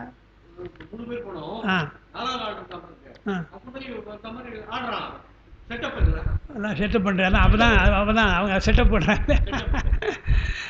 அதான் அதெல்லாம் படித்து பார்த்தா எவ்வளோ கஷ்டமாக இருக்க விஷயங்கள்லாம் பார்க்குறோம். அதனால் பொதுமக்களது உணர்வின்றி இருக்கிற நிலையாக இருக்கிறது இந்த முறையிலே நீங்கள் செய்தால். அதனால்தான் திருமுறைகளில் அந்த யோகத்தை அதிகம் சொல்லலைன்னு சொல்லுவாங்க. ஏன்னா யோக முறைகள் ரொம்ப கஷ்டமான ஒரு முறை. ஒரு யோக குருவாக இருந்து பிராணாயாமம் எப்படி செய்வதெல்லாம் கற்றுக் கொடுக்கணும். அதே முறைப்படி நாம் செய்யணும். முக்கியமாக அவசரப்படக்கூடாதுன்றாங்க. நான் ரொம்ப நாளைக்கு முன்னால் பிஏஓ படிக்கிறேன், எம்ஏ படிக்கிறோம். அப்போ காலேஜில் படிக்கிற பொழுது ஆரோக்கிய ரகசியம் என்று ஒரு நூல் படித்தேன். ரொம்ப விரிவான ஒரு நூல் அந்த நூல். அதில் அவர் சொல்கிறார், உடற்பயிற்சிக்கும் ஆசனத்திற்கும் ரொம்ப யோகாசனத்துக்கும் வேறுபாடு இருக்கிறது. நீங்கள் உடற்பயிற்சி தான் நினைக்காதீங்க. கை காலத்துக்கு ஃபிசிக்கல் எக்ஸசைஸ் வேறுன்றார். ஃபிசிக்கல் எக்ஸசைஸ்லாம் உடம்பு தசைக்காக, மார்பு அகன்று இருக்கிறதுக்கு, இதுக்கெல்லாம் தோல் பலமாக இருக்கிறதுக்கெல்லாம் உடற்பயிற்சி. ஆனால் யோகாசனம் அப்படி அல்ல, உள் உறுப்புக்காகன்றார். உள்ளே இருக்கிற உறுப்புகள் எத்தனை இருக்குது நமக்கு, அத்தனை உறுப்புகளுக்கும் பலமாக வருவதற்குத்தான் யோகாசனம் என்று சொல்லிட்டு, அதனால் அவசரப்படக்கூடாது என்று சொல்லி எந்தெந்த யோகாசனத்தை யார் யார் செய்யணும், எப்பப்போ செய்யணும்னு அவர் விரிவாக எழுதுகிறார். எடுத்தவுடனே சில பேர் தலைகீழாக நின்றுடுவான். அதெல்லாம் ரொம்ப ரொம்ப தவறான ஒன்று. இந்த பாட்டை திடீர்னு தலைகீழாக கவுத்தா எப்படியோ அதே போல் ஆகிடும். கொஞ்சம் கொஞ்சமாகத்தான் முதல்ல. அதாவது அவர் சொல்கிறார், புஜங்காசனம், அதுக்கப்புறம் மத்யாசனம், அதுக்கப்புறம் முடிந்தால் மயூராசனம், இதெல்லாம் சொல்லிவிட்டு சர்வாங்காசனம், பశ్చిமோசாசனம், இதெல்லாம் நிறைய இருக்குது. கொஞ்சம் கொஞ்சமாக படிப்படியாக தெரிந்தால் கடைசியாக சிரசாசனம் செய்யணும். ஆனால் அந்த ஆரோக்கிய ரகசியம் எழுதின அந்த யோகாசன ஆசிரியர் என்ன சொல்கிறார், நான் என்னை பொறுத்தவரை சிரசாசனத்தை நான் பரிந்துரை செய்ய மாட்டேன். அது எல்லாருக்கும் ஒத்துக்கால், சில பேருக்கு வேறு மாதிரி மாறிவிடலாம். எனவே விரும்பினால் செய்யலாம், ஆனால் அதை விட சர்வாங்காசனம் செய்தாலும் நல்லதாக இருக்கும் என்று தான் அவர் தான் சர்வாங்காசனம் என்று சொல்கிறார். இன்னும் ஒரு ஆசனம் எனக்கு பெயர் மறந்து போச்சு, அதுவும் செய்தால் ரொம்ப நல்லது. இது சிரசாசனம் போலவே அதுவும் நல்லது என்று சொல்கிறார். ஏன் சொல்கிறேன்னா, இந்த முறையிலே குண்டலை எழுப்புதல் என்று சொன்னால் ஊனில் உயிர்ப்பை ஒடுக்கி என்ற பாட்டு அதுதான். ஞானசம்பந்தர் ரொம்ப ஞாபகமாக பாட்டு அந்த பாட்டு. ஊனில் உயிர்ப்பை ஒடுக்கி என்பதெல்லாம் அந்த அஷ்டாங்க யோகத்தை வரிசையாக சொல்கிறார். ஊனில் உயிர்ப்பை ஒடுக்கி ஒன் சுடர் ஞான விளக்கினை ஏற்றி நன்புலம்னார். இப்படி செய்துட்டிங்கன்னா நம்முடைய புலம் எல்லாம் நல்ல புலம், 5 அறிவுகளும் நல்ல பேரறிவுனார் இல்லையா? அதுபோல் நன்புலத்து ஏனை வழி திறந்து 3வது வழியாக இருக்கிற நடுநாடி வழி திறந்தால் ஏத்துவார்க்கு இடரான கெடுப்பன என்று ரொம்ப ஜாக்கிரதையாக அந்த யோகத்தை, இந்த யோகத்தை தான் அவர் சொல்கிறார். எனவே பிராணவாயுவால் சட ஆற்றல் மிக்கிருக்கும் உடல் உறுப்புகள் எல்லாம் பின் அவ்வாற்றலால் தூண்டப்படுதலும் அவை செயற்பாடின்றி கெட்டொழியாமைக்கு ஏதுவாகும். காயசித்தி உபாயங்களில் குண்டலி இயக்கம் இரண்டாவதாதல் கூறப்பட்டது. இந்த பாட்டில் காயசித்திலே குண்டலி இயங்க வேண்டும்ன்றார். நமக்கு தெரியும் உடம்பு எல்லாம் சட ஆற்றல், நமக்கு இருப்பது சட ஆற்றல் தான். சட ஆற்றலுக்கு என்ன சிறப்பு, என்ன தன்மை இயல்பு என்று சொன்னால், நாளாக நாளாக அந்த ஆற்றல் குறையும். அதான் சட ஆற்றல். சித்து இருக்குல்லையே அறிவாற்றல், நாளாக நாளாக அதிகமாகும். அதனால தான் அதிகமாக வேணாம், அது வேண்டியதில்லை, சுமை குறைஞ்சா நல்லதுன்னு சட ஆற்றல் நின்றுடும். சட ஆற்றல் என்பது இருக்கு இல்லையா, ஏன் ஆணவத்தை நாம் ஏன் சொல்கிறோம்? ஆணவம் சடப்பொருள். அதை நீங்கள் பயன்படுத்த பயன்படுத்த அது தேய்ந்து போகும். அனுபவம் வர வர ஆணவம் வளராது, தேய்ந்து போகும். ஆனால் அறிவு வளரும்னு நம்ம சொல்கிறோம் இல்லையா, அறிவு அகற்றும் என்று சொல்கிறோம் இல்லையா. அதனால் இங்கே அப்படிப்பட்ட சட ஆற்றலை, இந்த உடம்பை ஆற்றல் குறையாமல் பார்க்கணும். என்ன ஆற்றல்? இப்போ இதை தூக்குறோம் என்று சொன்னால், இதை கையில் இருக்கிற பலத்தினாலே நம்ம தூக்குறோம்னு சொல்லணும். ஒரு குறிப்பிட்ட காலத்திற்கு பின்னாலே இதை தூக்க கூட நம்மளால் முடியாது. கொஞ்சம் தூக்கிறதுனா அவளுக்கு கஷ்டங்க.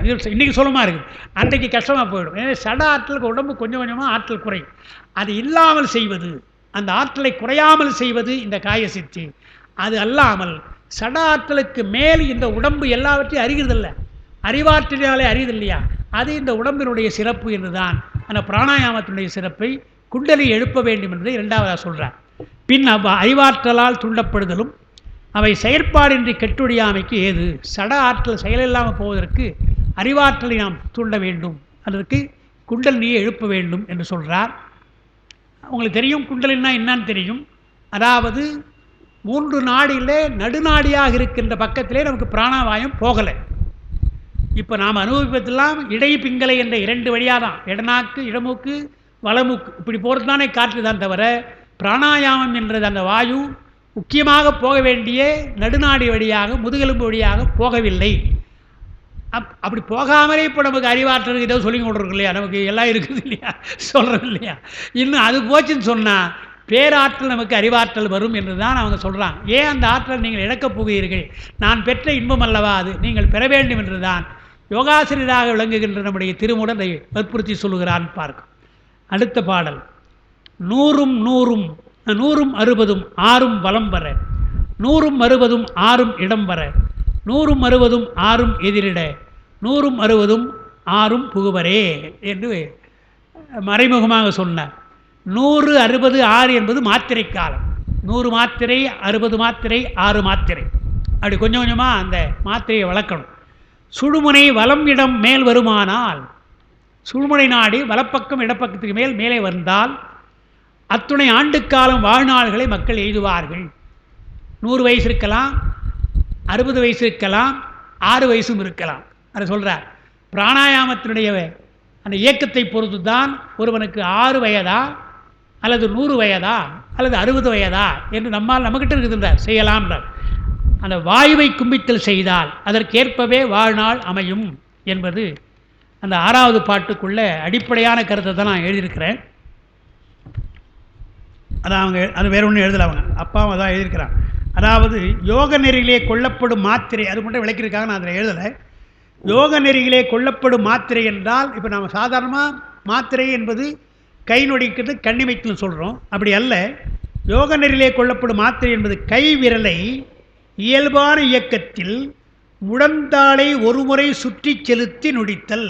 நேராக இல்லாமல் ஒரு முறை அப்படி சொன்னோமா, ஒரு முறை அதை சுற்றி முழந்தாளை சுற்றி சொன்னால் அது ஒரு மாத்திரை. அவ்வளவு சாதாரணமாக இலக்கணத்தில் இதுதான் ஒரு மாத்திரை, இயல்பு மாத்திரை, இவனுடைய மாத்திரைனார். எனவே வளைத்து முழந்தாளை வளைத்துன்றார். முழந்தாளை வளைத்து ஒரு முறை சுற்றி செலுத்திய நொடித்தல் தான், அதுதான் கால அளவு என்று எழுதுகிறார். யோக முறையால் இப்படியெல்லாம் வாழ்நாளை நீட்டிக்கலாம் என்பது இயல்பாய் அமைந்த வாழ்நாள் உங்களுக்கு இருக்கலாம். அதாவது ஒருவருக்கு 60 வயது என்று சொன்னால் அவன் ஒருவேளை 40 வயதில் பிராணாயாமத்தை தெரிந்து கொண்டு கற்றுக்கொண்டால் ஆயுள் நீட்டிக்கலாம், 60 என்பது நீட்டிக்கலாம் என்று தான். அதனால் வயது ஆகிவிட்டது என்று கவலைப்பட வேண்டாம். திரிபுர சுந்தரி அம்மா, நாமெல்லாம் வயசாகி பற்றினே கவலைப்பட வேண்டாம். இன்று முதல் பிராணாயாமம் செய்தோம்னா அவங்க மாமனார் இருக்கிற மாதிரி அவர் இருக்கலாம் இல்லையா, அதுக்கு அது உண்டு. எப்பவுமே சித்த மருத்துவம் அதான் சொல்கிறாங்க. ஆங்கில மருந்தில் என்ன சொல்கிறாங்க, சாப்பிட்ட பின்னால் ஆங்கில மருந்தை சாப்பிடுன்றாங்க. சித்த மருத்துவம் சாப்பிடக்கூடாது, வெறும் வயிற்றில் தான் சாப்பிடணுன்றாங்க. ஒருவேளை சாப்பிட்டுட்டிங்கன்னா 1 மணி நேரம் மருந்து சாப்பிடுங்க என்று சொல்கிறாங்க. அதே போல் பிராணாயாமம் அப்படி தான், ஆசனம் அப்படி தான். வயிற்றிலே ஈரம் இருக்கணும், ஈரம் இருக்கக்கூடாது, நிறைய சாப்பிட்டு செய்யக்கூடாது என்று சொல்கிறாங்க. அதான் உண்மை. சரி, அதனால் அமைந்த வாழ்நாள் எல்லையோடு கூடியிருக்கும். அதனால் 6 ஆண்டு என்பது நீட்டிப்பேன்னு அப்பா எழுதுகிறாங்க. பிராணாயாமம் செய்தால் 6 வயது நீட்டினாலும் கூட நீட்டிப்பு தானே உங்களுன்றார். ஒருவனுக்கு 80 வயசு தான் இருக்கிறான், 60 வயசில் அவன் பிராணாயாமம் செய்ய ஆரம்பித்தா ஒரு 6 ஆண்டு இருக்கலாம் இல்லையா, மேலே ஒரு 6 ஆண்டு, அது நீட்டிப்பு. இன்னும் நன்றாக செய்தால் 60 ஆண்டு, இன்னும் 100 ஆண்டு என்று நீட்டிக்கலாம் என்கிறார். வாழ்நாள் நீட்டிப்பு என்பது பார்க்கிறோம்.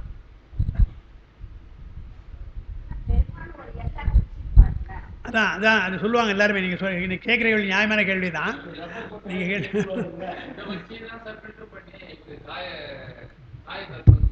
ஓ இவரா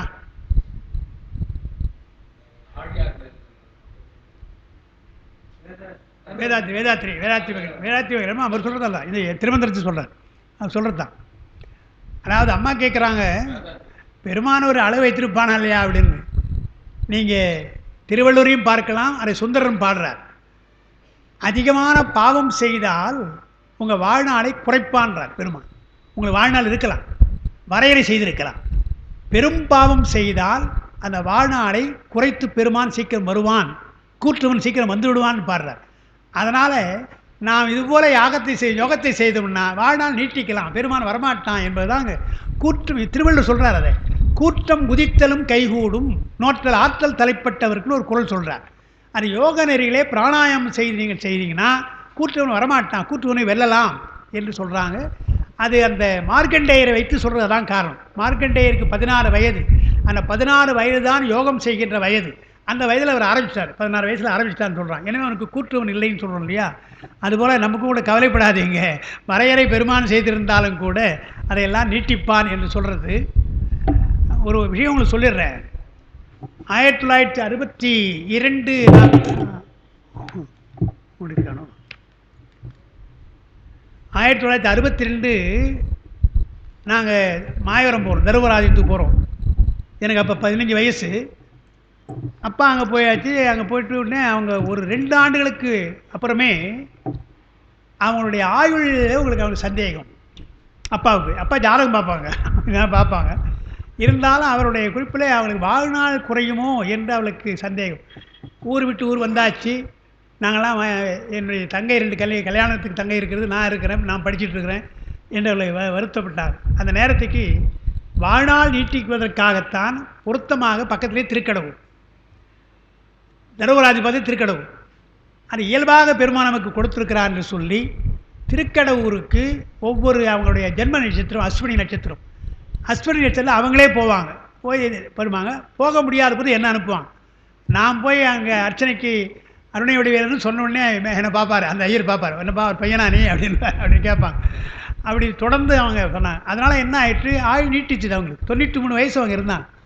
அப்போ சொல்லுவாங்க, பெருமானுடைய வரையறை ஒரு புறம் இருந்தாலும் அதையும் நாம் நீட்டிக்கலாம். பெருமானுடைய அருள் இருந்தால் அந்த அருள் சென்றால் நாம் நீட்டிக்கலாம் என்பது ஒன்றும் தவறு கிடையாது. பெருமானுக்கு இயல்பாக நாம் எதிர்ப்பாக செய்யலை.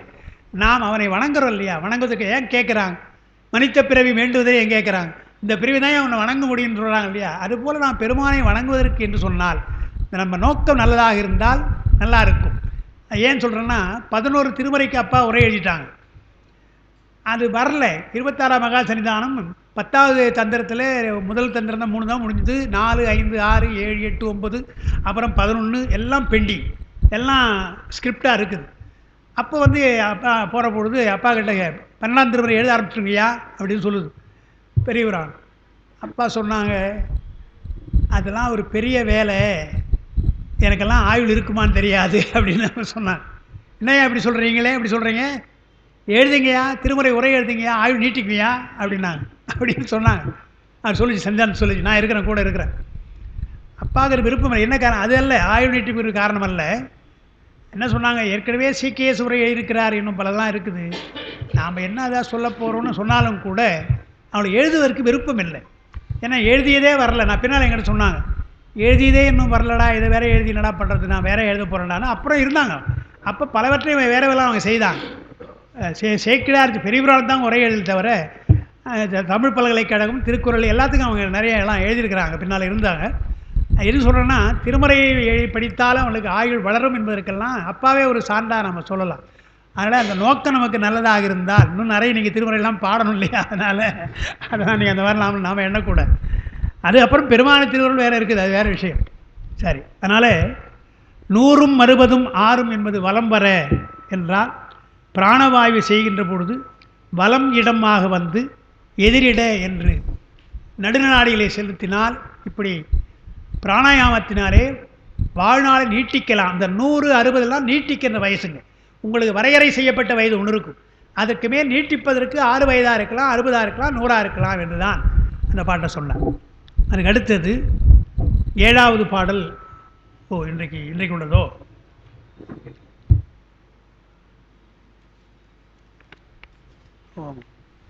சரி. சத்தியார் கோயில் இடம்பலம் சாதித்தால் மத்தியானத்திலே வாத்தியம் கேட்கலாம். சித்தித்த கூத்தும் சிவனும் வெளிப்படும் சத்தியம் சொன்னோம் சதானந்தி ஆணையில். அவ்வளோ பெரியவர் சத்தியம் சொன்னோன்னு பண்ணுறார். இது மாதிரி பல இடங்களில் சொல்லுவார். உயர்ந்த விஷயங்களை சொல்கிற பொழுது மக்களுக்கு சந்தேகம் வரலாம். யாதும் ஐயுறவில்லையேன்னு பாடுறார். ஐயுற வேண்டாம்லாம் நமக்கு திருமணில் பாடுறாங்க இல்லையா? ஏன்னா அவங்களுக்கே தெரியும் இதை அவன் நம்ப மாட்டான். ஏன்னா அவனுக்கு அது பக்குவம் கிடையாது என்பதனால நான் சொல்லுகிறேன் சுடர்விட்டுடன் எங்கள் சோதி நான் சொல்கிறேன்னு சொல்கிறார் இல்லையா? அதுபோல் சில திருமறை ஆசிரியர் சொல்கிறாங்க இல்லையா? அதுபோல் பல இடங்களில் முக்கியமான இடங்களில் திருமலை சொல்லுகிறார். இங்கே பாருங்கள், 3 மடக்குடை பாம்பு என்பது குண்டலி சக்தி. உடம்பில் 3 வகையாக வளைந்திருக்கிற பாம்பு அது குண்டலி சக்தி. அந்த குண்டலி சக்தி ஊன்றி இருக்கின்ற இடம் நடுநாடி, அங்கே தான் இருக்கணும். இடகலை பிங்கலை வழியாக வருகின்ற காற்று இருக்கு இல்லையா? அந்த காற்று எங்கே போகிறது என்று சொன்னால் கும்பகம் என்கின்ற மணிப்பூரகத்தில் போகும். ஆனால் அது பேரே மணிப்பூரகம் சொன்னாங்க. பூரிக்கின்ற காற்று அங்கே அடங்குவதால் இது பூரகம் என்று சொன்னாங்க. அங்கிருந்து எங்கே போக வேண்டும் என்றால் இயல்பாக போனால் ரேசகத்தில் வெளியே வந்துடும். வெளியே வருகின்ற பொழுது பெருமா என்ன செய்கின்றான்? இயல்பாக உடம்பில் எப்படி வைத்திருக்கிறான்? நீங்கள் பிராணாயாமம் செய்யலை, சாதாரணமாக காற்றை இழுக்கிறீங்க.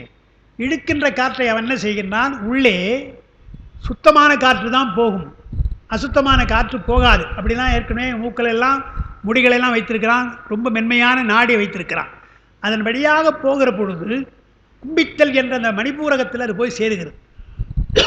மணிப்பூரத்தில் சேர்ந்த உடனே அடுத்து மூச்சை நம்ம வெளியே விடுறோம். ரேசகம் என்ற மூச்சை வெளியே விடுற பொழுது மணிப்பூரகத்தில் இருக்கின்ற காற்று வெளியே அசுத்தமாக வெளியே வருது. வெளியே வருகின்ற பொழுது கொஞ்சம் காற்று அங்கே தங்குகிறது. மணிப்பூரகம் என்று சொன்னால் எப்பொழுதுமே அந்த காற்று அங்கே தங்கும்படியாக வைத்திருக்கிற ஒரு மெக்கானிசம். உடம்பில் அப்படி ஒரு இயந்திரத்தன்மை வைத்திருக்கிறான் என்றால் நீங்கள் எவ்வளோதான் கஷ்டப்பட்டாலும் இருக்கிற மொத்த காற்றை வெளியே கொண்டு வர முடியாது. எவ்வளோதான் ஊன்னு மூச்சு விட்டாலும் கூட உங்களுக்கு காற்று உள்ளே இருக்குமே தவிர வெளியே வராது. அதே போலத்தான் வயிற்றிலே கூட வாந்தி எடுக்கிறோம் இல்லையா? அஜீரணமாக இருக்குன்னு சொன்னால் கொஞ்சம் அங்கே தங்கும், இல்லை ஒற்றிலும் நமக்கு வராது. தேவையற்று தான் வெளியே வருமே தவிர தேவையானது அங்கே தங்கும்னு பார்க்குறோம். அதுதான் இங்கே சொல்கிறார். உடம்பிலே இருக்கின்ற நடுநாடி வழியாக பிராணவாயுவை வலம்பிடமாக சுற்றி வருகின்ற சாதனையை புரிந்தால் இடகலை பிங்கலை அப்புறம் சுடுநி நாடி இப்படி வலமாக 3 வழியாக சுற்றி வரணும். இப்போ நமக்கு இடகலை கும்பகம் மணிப்பூரகம் பிங்கலை அப்படி வருது. வெளியே போகாமல் இடகலை பிங்கலை வெளியே போகாமல் பூரகத்திலிருந்து நேரடியாக சுடுநி நாடிக்கு போக வேண்டும். அந்த சுழற்சி நாம் செய்தால், வித்தியாசமான சுழற்சி செய்தால், சாதனையை புரிந்தால், உலக நோக்கில் இருக்கும் பொழுதே நீங்கள் அந்த சாதனையை செய்கிற பொழுதே தசநாடி 10 நாள் ஏற்கனவே சொன்ன விஷயந்தான். ஏற்கனவே சொல்கிறீங்க, திருப்பி சொல்கிறார். மத்தியானத்திலே வாத்தியம் கேட்கலாம். என்ன வாத்தியம் என்றால் அங்கே எழுதியிருக்கிறோம். மணிகடல் யானைன்னு ஏற்கனவே சொன்ன பாட்டு தான். 10 நாடிகளிலே 10 ஓசை கேட்கும்ன்றாங்க. அப்பா அதுக்கு ஒரு குறிப்பாக எழுதியிருக்கிறாங்க. அது நான் இங்கே எழுதியிருக்கேன்னு தெரியல. எழுதியிருக்கிறேன். அதாவது இல்லை, அது மணிகடல் இருக்குது பாட்டில். மணி, கடல், யானை, குழல், மேகம், வண்டு, தும்பி, சங்கு, முரசு, யாழ் 10 விஷயங்கள் சொல்கிறார். அதை எழுதிட்டுன்னு சொல்கிறாங்க. இவற்றின் ஓசை போலும் ஒலின்றாங்க. ஓசை போல் அதே அல்ல, குழல் போல கேட்கும், யானை பிளிர்வது போல இருக்குமே தவிர அதுவே அல்ல, லேசாக கேட்கும் அந்த நாடிகளே. அதுதான் அந்த தசநாடி கேட்பது என்பது யோகம் கைவந்த ஒரு நிலை. முதல்ல உலக நோக்கில் இருக்கிற பொழுதே உடலில் உள்ள 10 நாடிகளில் 10 நாடிகளுக்கும் யோகத்தில் நீங்கள் பார்த்தீங்கன்னா யோக நூலில் மணி ஓசை எந்த நாடியில் கேட்கும், கடல் ஓசை எந்த நாடி என்று ஒவ்வொரு நாடிக்கும் ஒவ்வொரு ஓசை சொல்கிறாங்க. அந்தந்த நாடிக்கும் அந்தந்த ஓசை சொல்கிறாங்க. நான் பொதுவாக இங்கே நாடிகள் எழுதிட்டேன். 10 நாடிகளில் 10 ஓசை கேட்கும். இனி சிவபெருமான் தாள அறுதிக்கு ஆடும் ஆட்டத்தின் ஓசையும் கேட்கப்பட்டு அடுத்த செய்தி அது. அதுதான் சேரமான் பெருமாள் நாயனார் திருச்சிலம்பு ஓசை கேட்டார் என்று பார்க்கும். இந்த ஓசையெல்லாம் கேட்டதை விட்டுட்டு அங்கேயே நம்ம ஏமாத்துருவான் பெருமான். இதையே பார்த்துட்டு ரொம்ப மகிழ்ச்சியாக இருந்துருவோம். ஆஹா, நல்ல ஓசை கேட்குது, எனக்கு மணி ஓசை கேட்குது, கடல் ஓசை கேட்குதுன்னு சொல்லுவாங்க. அதுக்கு மேற்பட்டு கொஞ்சம் யோசிக்க வேண்டும் என்றார். இன்னும் யோக நிலையை முயற்சி செய்தால், அந்த நடுநாடிகளை நீங்கள் முயற்சி செய்தால் பெருமான் தாளத்திற்கேற்றால் போல ஆடுகின்ற அந்த ஓசை தாள ஓசை போல சிலம்பு ஓசை கேட்கும். அதுதான் தித்தித்த கூத்து என்று சொல்கிறாங்க. சொல்கிறேன், பின்னால் எழுதியிருக்கிறேன். சிவபெருமானுடைய தாள அறுதிக்கு ஏற்றாற் போல ஆடுகின்ற ஆட்டத்தின் ஓசை கேட்கப்பட்டு அந்த பெருமானே விளங்கி தோன்றுவான். அடுத்தது ஓசை கேட்கும் திருச்சிலம்போசைக்கு பின்னாலே பெருமானே விளங்கி தோன்றுகின்றான் என்றால் சிவ தரிசனம் கிடைக்கும் என்று சொல்கிறார். மெய்யான இன்பமே வடிவான எங்கள் ஆசிரியர் மேல் ஆணையாக இவ்வாறு நான் உண்மையை உங்களுக்கு சொன்னோம். கடைசி வரி இருக்கு பாருங்க. சத்தியம் சொன்னோம் சதா நந்தி ஆணைன்றார். நந்தி என்றால் குரு மேலே ஆணை சொல்கிறார். என்னுடைய குருவாக இருக்கின்ற நந்தி தேவன் அவருடைய குரு மேலே ஆணையாக நான் சொல்லுகின்றேன், இது உண்மையாக நான் சொல்லுகின்றேன் என்றால் இந்த யோகத்திலே வல்லவராக இருந்தால் ரசநாடி கேட்கும், திருச்சிலம்பு ஓசையும் கேட்கும், பெருமானுடைய தரிசனம் உங்களுக்கு கிடைக்கும். இது சத்தியம் என்று சொல்கிறான் பார்க்கிறோம். அதுக்கு மேலே ஒரு விளக்கம் எழுதியிருக்கிறாங்க. அந்த விளக்கத்தை பார்க்கலாம். சகல நிலை பகல் எனப்படுமாதலால், ஏன்னா இரவு என்று சொன்னால் கேவல நிலை, பகல் என்றால் சகல நிலை. சகல நிலை பகல் எனப்படுமாதலால் சகல சாக்கிரம் என்பது மத்தியானம் என்றார். சகல சாக்கிரம் என்பது புருவ நடுவிலே மத்தியான அவஸ்தைன்னு சொல்லுவாங்க.